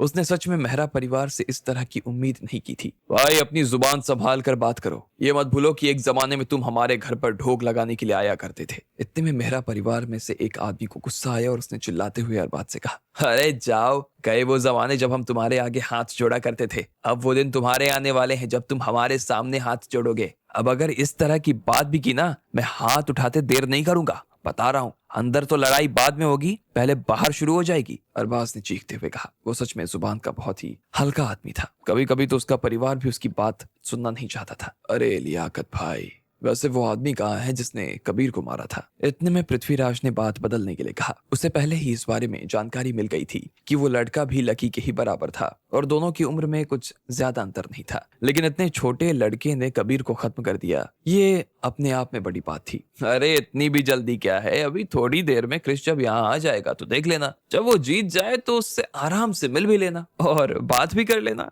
लियाकत ने हंसते हुए कहा। पहले तो उसे मेहरा परिवार से थोड़ा सा डर लग रहा था कि वो कबीर की जगह पर आखिर किसको लेकर आने वाले थे, लेकिन जब उसने देखा कि वो लोग अपनी तरफ से लकी को लेकर आए थे तो लियाकत की तो सारी चिंताएं ही दूर हो गई। आज यहाँ पर लड़ाई होने वाली है, मुझे तो मजा आएगा। इतने में लकी के पीछे से आवाज आई। सब लोगों ने इतने में पीछे मुड़कर देखा तो पाया एक जवान आदमी अपनी बाहों में एक जवान लड़की को लिए आगे आ रहा था। उस लड़की ने एक बहुत ही सुंदर सा जैकेट पहन रखा था। वो जैकेट ऊपर से नीला था और नीचे से उसका रंग सुनहरा सा था। ये सबसे लेटेस्ट जैकेट था और बहुत ही महंगा भी। उस लड़की ने सुनहरे रंग के जूते भी पहने हुए थे। उस लड़के ने भी भूरे रंग का एक जैकेट पहन रखा था और काफी सुंदर भी नजर आ रहा था। वो लड़की उसके पास में चल रही थी और उसने अपने दोनों हाथ अपने जैकेट में डाले हुए थे। ये दोनों और कोई नहीं बल्कि निशांत और कुमारी ही थे। वो तब से अपने घर पर ही थे और जैसे ही उन्हें इस लड़ाई का इनविटेशन मिला तो दोनों वहां पर जाने के लिए राजी हो गए। निशांत की तरह कुमारी भी अपनी जिंदगी में ज्यादा कुछ नहीं करना चाहती थी, इसलिए लकी के दादाजी ने उसे भी निशांत की तरह ही आजादी से घूमने की इजाजत दे दी थी। अरे,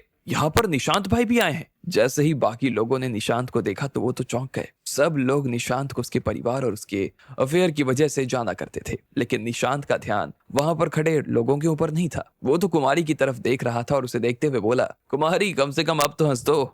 मैं और तुम्हारे भाई तुम्हारे साथ में है, तुम्हारा सारा परिवार तुम्हारे साथ में है। हमने तुम्हें एक्सेप्ट किया है और अब तुम्हें जिंदा रहने के लिए इतनी मेहनत भी करने की जरूरत नहीं है। राजीव अंकल ने कहा है कि इसका मूड अच्छा रखना है, इसलिए मैं यहाँ लेकर आया हूँ। अगर तुम नहीं मुस्कुराई तो मेरी हालत खराब कर देंगे। मैं अपना किया हुआ प्रॉमिस किसी भी हालत में तोड़ नहीं सकता हूँ, इसलिए प्लीज मुस्कुरा दो ना। निशांत ने कुमारी का हाथ पकड़ लिया। जब से कुमारी लकी के परिवार में वापस आई थी तब से वो बिल्कुल बदल गई थी। वो उसी दिन से बहुत उदास सी रहने लगी। कुमारी के पिता राजीव ने ऐसे में निशांत से कहा कि वो कुमारी को अपने साथ ले जाएं और इसका थोड़ा सा मन बहला कर लेकर आए। निशांत अपनी इस छोटी बहन को बहुत पसंद करता था। उसे लगता कि इस जिंदगी में खाने पीने और जीने के अलावा और कुछ नहीं किया जा सकता था, इसलिए उसने सोचा कि वो कुमारी को भी अपने साथ में ऐसे ही किसी जगह पर लेकर जाएगा। लेकिन जब कुमारी ने उसके साथ घूमना शुरू किया तो उसके बाद से तो उसने और ज्यादा बात करना बंद कर दिया था।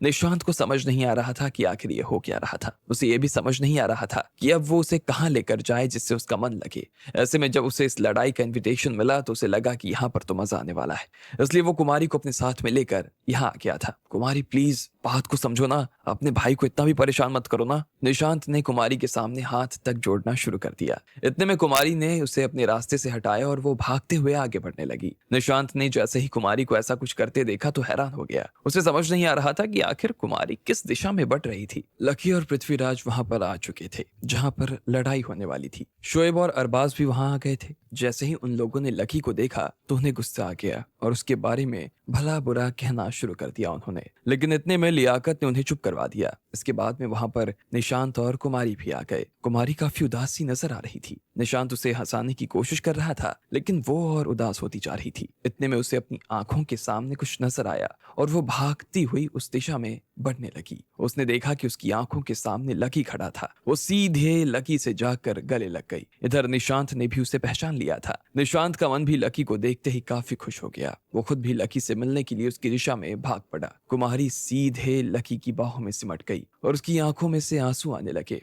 वो अपने आप को रोक नहीं पा रही थी। क्या बात है, यहाँ पर होने वाली है क्या आज लड़ाई? प्रफुल्ल की अचानक से कहीं से आवाज आई। निशांत उसकी आवाज सुनकर फिर से हैरान हो गया। उसे समझ नहीं आ रहा था कि आखिर उसका सारा घर यहाँ कैसे जमा हो गया था। उसे तो ये भी समझ नहीं आ रहा था कि प्रफुल्ल यहाँ पर कर क्या रहा था। उसकी आवाज सुनते ही वो इधर उधर देखने लगा। अरे इधर उधर मत देख, मोबाइल में देख, मैं यहाँ हूँ। इतने में किसी के मोबाइल में से प्रफुल्ल की आवाज आई। निशांत ने देखा कि उसके सीधे हाथ पर एक आदमी खड़ा था जिसके हाथ में उसका मोबाइल था। उसने देखा कि प्रफुल्ल इस मैच को मोबाइल पर देखने वाला था। वो रिंग में नहीं आया था लेकिन मोबाइल से ही मैच देख रहा था। पटना में हमारे लोग जो काम कर रहे हैं ना, उन्होंने मुझे बताया कि यहाँ आज पटना के अंडरवर्ल्ड के किंग का फैसला इस लड़ाई से होने वाला है। ऐसे में मैंने सोचा कि जरा देखे तो सही क्या हो रहा है, लेकिन मुझे तो यहाँ भी अपने घर का एक अभागा लड़का नजर आ गया। क्या किस्मत है मेरे भाई की भी, अब ये दूसरों की लड़ाई में भी भाग लेने लगा है। अच्छी बात है, वैसे भी परिवार के बिना तो इसे अपनी सुरक्षा के लिए खुद ही लड़ाई लड़नी पड़ेगी भाई। प्रफुल्ल ने लकी को देखा और उसके ऊपर हंसते हुए कहा, कम से कम वो तुमसे तो अच्छा ही है। निशांत ने गुस्से में कहा। वो इस चीज को बर्दाश्त नहीं कर सकता था कि कोई उसके भाई की सबके सामने इस तरह से बेइज्जती करे। अच्छा, कैसे अच्छा है? तुमने क्या अपनी आंखें बंद की हुई है क्या? प्रफुल्ल ने उधर से निशांत से कहा।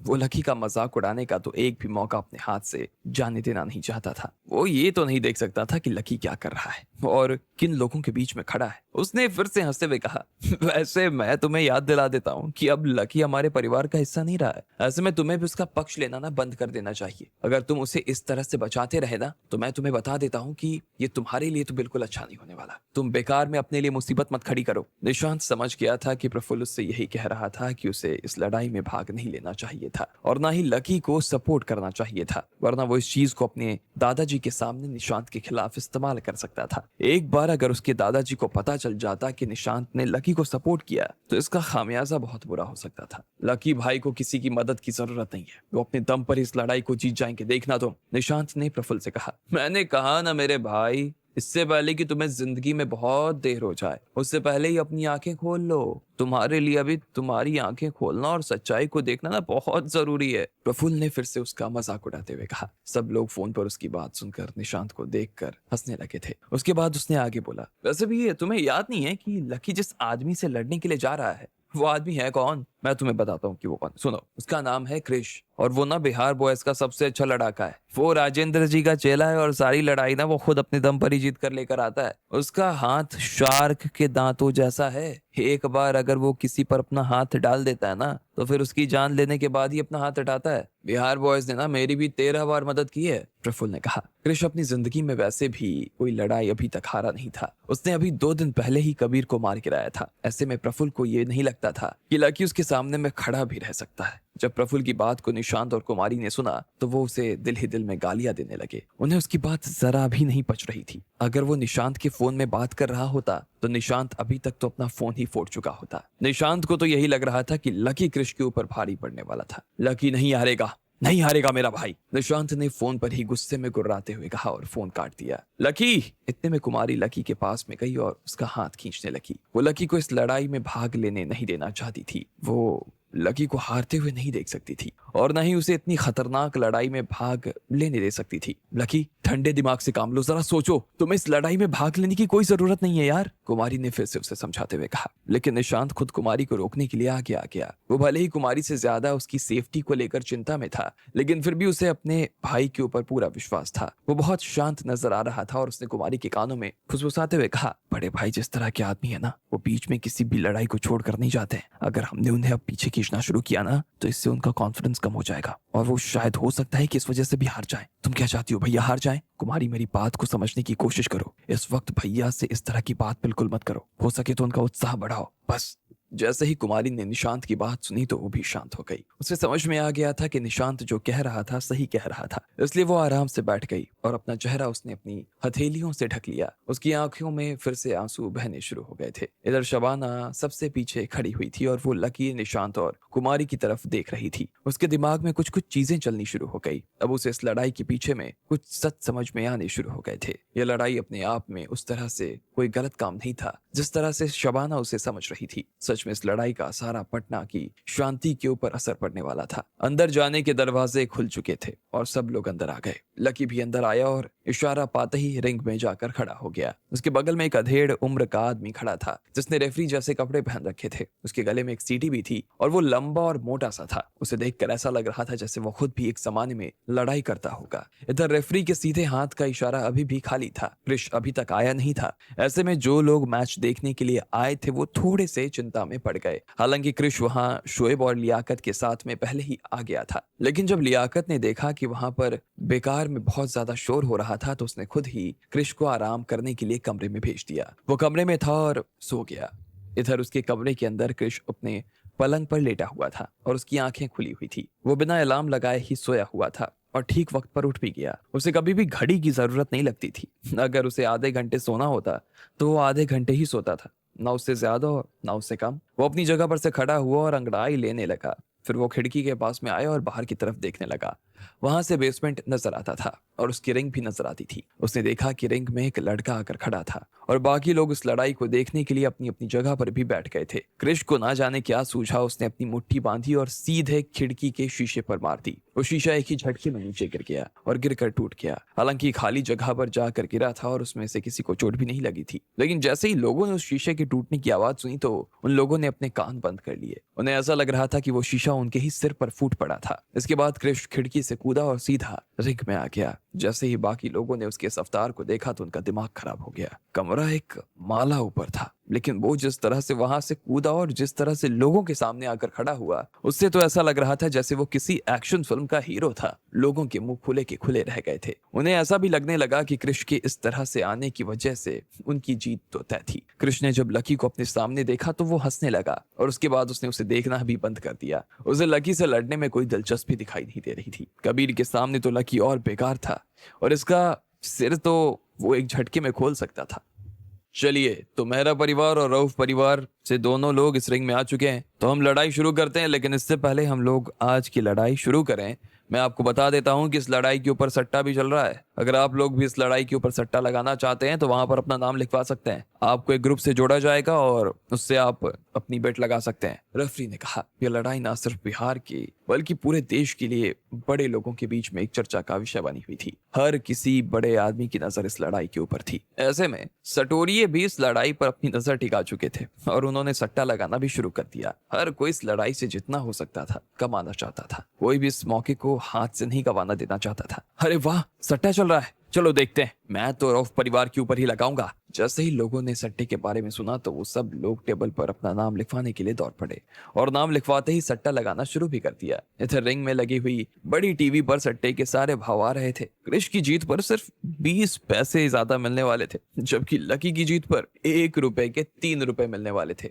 सब लोगों ने अपने अपने हिसाब से धड़ाधड़ पैसे लगाने शुरू कर दिए। उनमें से लगभग हर आदमी ही कृष की तरफ देख रहा था। लकी के ऊपर पैसा लगाकर कोई भी अपने पैसे डुबाना नहीं चाहता था। वैसे भी आज जो लोग कृष पर पैसा लगाने वाले थे वो लोग लियाकत की नजर में आ जाने वाले थे। बाद में वो उन लोगों के ऊपर खासा ध्यान देने वाले थे। देखते ही देखते कृष के ऊपर 1 करोड़ से ज्यादा का सट्टा लग गया और लकी के ऊपर आंकड़ा 100 के ऊपर भी नहीं गया। लेकिन लकी के साथ में निशांत था और वो उसके ऊपर अपना सारा पैसा लगा देने वाला था। लेकिन लकी ने इशारे से उसे मना कर दिया। वो निशांत को उसके प्यार की वजह से किसी तरह की परेशानी में नहीं डालना चाहता था। सब लोगों की आंखें अब रिंग की तरफ टिकी हुई थी। लकी रिंग में दाखिल हो गया था और सब कृष के आने का इंतजार कर रहे थे। कृष आराम से अपने कमरे में अपने बिस्तर पर सोया हुआ था। जैसे ही उसने देखा कि लकी रिंग में दाखिल हो गया था तो वो भी अपने कमरे की खिड़की तोड़कर रिंग में कूद गया। वहां पर उसके नाम का सट्टा लगने लगा और बाजार गर्म हो गया। सब लोगों की नजर में लड़ाई तो शुरू होने से पहले ही कृष जीत चुका था। अनुराग ने भी अपनी तरफ से एक मोटी बोली कृष के ऊपर लगा दी थी। अरबाज ने भी कृष के ऊपर ही अपना पैसा लगा दिया। देखना, सब लोग देखना, इस मैच को तो मेरा भाई ही जीतने वाला है, इस मैच को तो मेरा परिवार ही जीतने वाला है। अरबाज चिल्ला चिल्ला कर सब लोगों के सामने बस यही एक बात कहे जा रहा था। वो ये सब जानबूझकर मेहरा परिवार के सामने देखते हुए कह रहा था। फिर पीछे जब उसकी नजर शबाना से मिली तो वो एक बार के लिए तो घबरा गया, लेकिन फिर से उसने उसे देखकर हंसते हुए कहा, क्या बात है मैडम, शबाना मैडम भी यहाँ पर आई हुई हैं और आकर बैठी भी हैं। तो किसके साथ भाई? मेहरा परिवार के साथ। मेहरा परिवार को सपोर्ट कर रही हो क्या? तुम्हें क्या लगता है कि तुम्हारा ये चूजे जैसे सिक्योरिटी गार्ड कृष को हरा देंगे? अगर तुम ऐसा मानती हो ना तो मैंने इससे बेकार जोक ना अपनी जिंदगी में नहीं सुना। जब सब लोगों ने अरबाज की बात सुनी तो वो एक बार के लिए सब लोगों की आंखें शबाना के ऊपर जा टिकी। शबाना को खुद भी काफी शर्म आ रही थी। उसे ऐसा लग रहा था कि पुलिस वाली होने के नाते उसे ऐसी जगहों पर और ऐसे लोगों के बीच आकर नहीं बैठना चाहिए था। बाकी लोग उसके बारे में जिस तरह की बात कर रहे थे उससे शबाना को बहुत बुरा लग रहा था। उसे ऐसा लग रहा था जैसे उसे अभी कहीं छिप जाना चाहिए। लेकिन यहाँ आधे घंटे बैठने के बाद ही शबाना को ये बात समझ में आने लगी कि दुनिया इतनी काली और इतनी सफेद भी नहीं थी जितना कि वो समझ रही थी। बहुत से ऐसे लोग थे जो अच्छे थे और बुरे काम कर रहे थे, और बहुत से ऐसे लोग थे जो बुरे थे लेकिन अच्छे काम कर रहे थे। वो लकी को रिंग में खड़ा होकर देख रही थी और अचानक से उसे वो दिन याद आ गया जब वो लकी को इंटरोगेशन रूम में लेकर आई थी। वहां पर लकी ने उससे उसकी पहली किस चुरा ली थी। अब इस आदमी को रिंग में आज एक दूसरा आदमी खत्म कर देने वाला था, लेकिन शबाना ऐसा कुछ भी होता हुआ नहीं देख सकती थी। मैं मेहरा परिवार को सपोर्ट करना चाहती हूँ, अचानक से शबाना ने कहा। वो एक पुलिस अफसर थी और यहाँ बैठकर अंडरवर्ल्ड के लोगों को सपोर्ट कर रही थी। एक बार के लिए तो किसी को भी इस बात पर विश्वास नहीं हो रहा था। मैं लकी के ऊपर 10,000 रुपए लगाना चाहती हूँ, शबाना ने कहा। वो लकी को हताश नहीं छोड़ना चाहती थी। वैसे भी लकी को कोई सपोर्ट नहीं कर रहा था। ऐसे में ये उसका काम था कि उसे लकी को सपोर्ट करना चाहिए। 10,000, बस 10,000? क्या शबाना मैडम, आप राव परिवार की लड़की हो या फिर क्या हो यार? इतने बड़े घर से आने के बाद भी सिर्फ 10,000 रुपए? आप क्यों हम जैसे लोगों को हंसने का मौका दे रही हो? फिर से अरबाज ने कहा और वो शबाना को नीचे दिखाने का मौका नहीं छोड़ना चाहता था। जैसे ही अरबाज की बात सब लोगों ने सुनी तो वो सब शबाना की तरफ देखने लगे। उनमें से सच में कुछ लोग हंस भी रहे थे और कुछ तो सिर्फ मुस्कुरा रहे थे। उन्हें ये देखकर अच्छा लग रहा था कि राव परिवार की बेटी भी यहाँ आई हुई थी।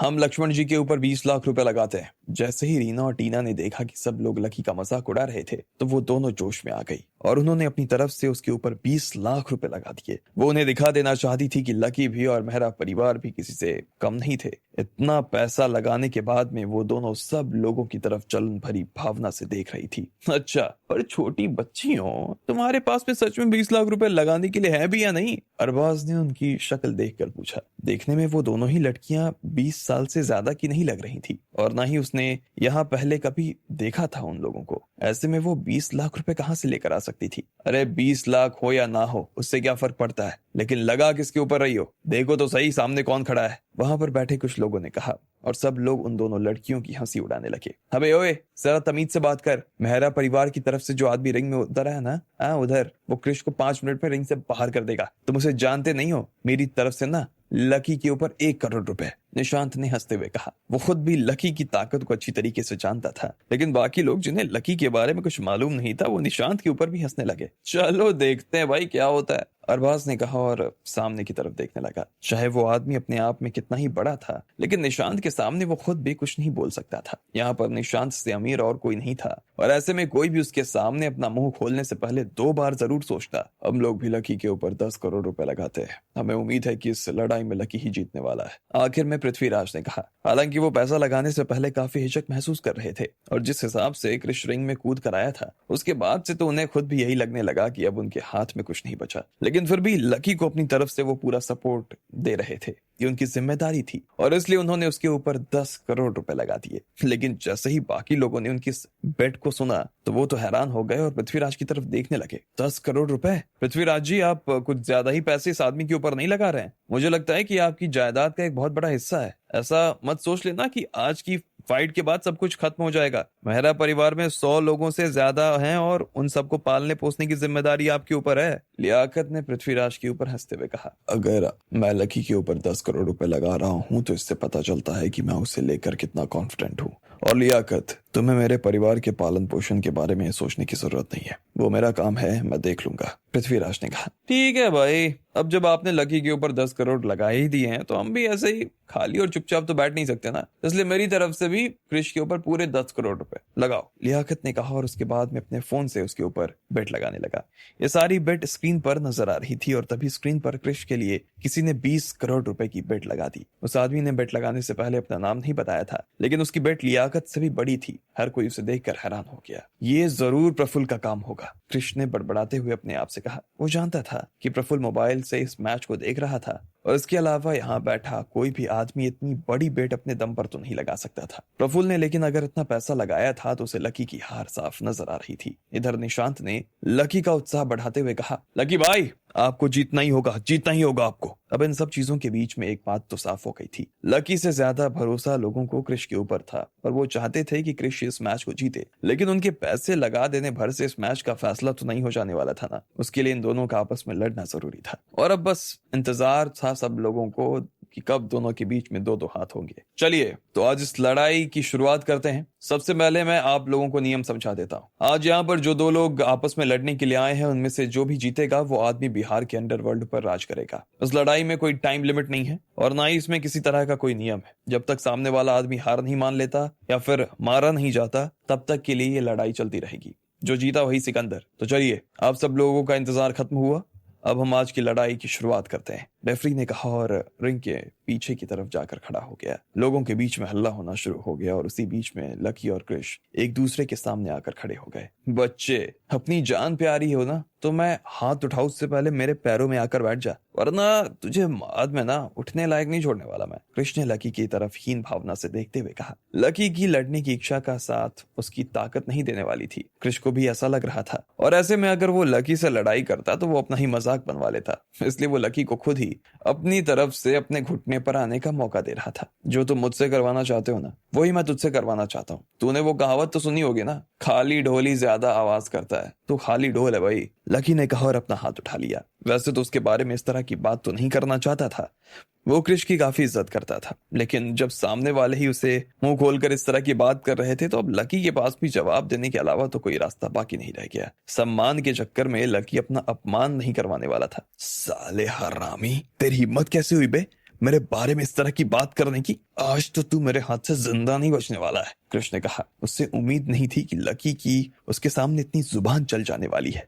उसे इस बात पर बहुत गुस्सा आ रहा था और तेजी से वो लकी की तरफ आगे बढ़ने लगा। वो हवा में उछला और उसने लकी के सीने पर वार करने के लिए अपना पैर हवा में उठा दिया। उसकी लात अगर लकी के सीने में लग जाती तो एक बार में उसके सीने की सारी हड्डियां टूट जाती और हो सकता था कि लकी की जान निकल जाती। लकी ने जैसे ही उसे अपनी तरफ इस तरह से आते हुए देखा तो वो खुद भी घबरा गया। उसके लिए कबीर को हराना बहुत आसान था, लेकिन कृष कबीर से 10 गुना ज्यादा खतरनाक नजर आ रहा था। लकी ने तुरंत अपने हाथ आगे किए और कृष के पैर को पकड़कर नीचे की तरफ धकेल दिया। कृष धड़ाम की आवाज के साथ वे नीचे आ गिरा। जहां वो गिरा था वहां की गद्दी कुछ देर के लिए नीचे बैठ गई। लकी को यह मौका अच्छा लग रहा था और वो कूद कर दूसरी तरफ आ गया। पहले तो देखने वाले को ऐसा लग रहा था कि लकी कृष के सामने सांस भी नहीं लेने वाला था, लेकिन जब उन्होंने देखा कि लकी उसका पहला वार झेल गया तो लोगों को लगा कि लकी भी तो कुछ सीख कर आया था। कृष खुद भी हैरान हो गया। उसे लग रहा था कि लकी कबीर से बेहतर था और उससे लड़ाई करना इतना आसान भी नहीं होने वाला था। उसने लकी की आंखों में देखा और कहा,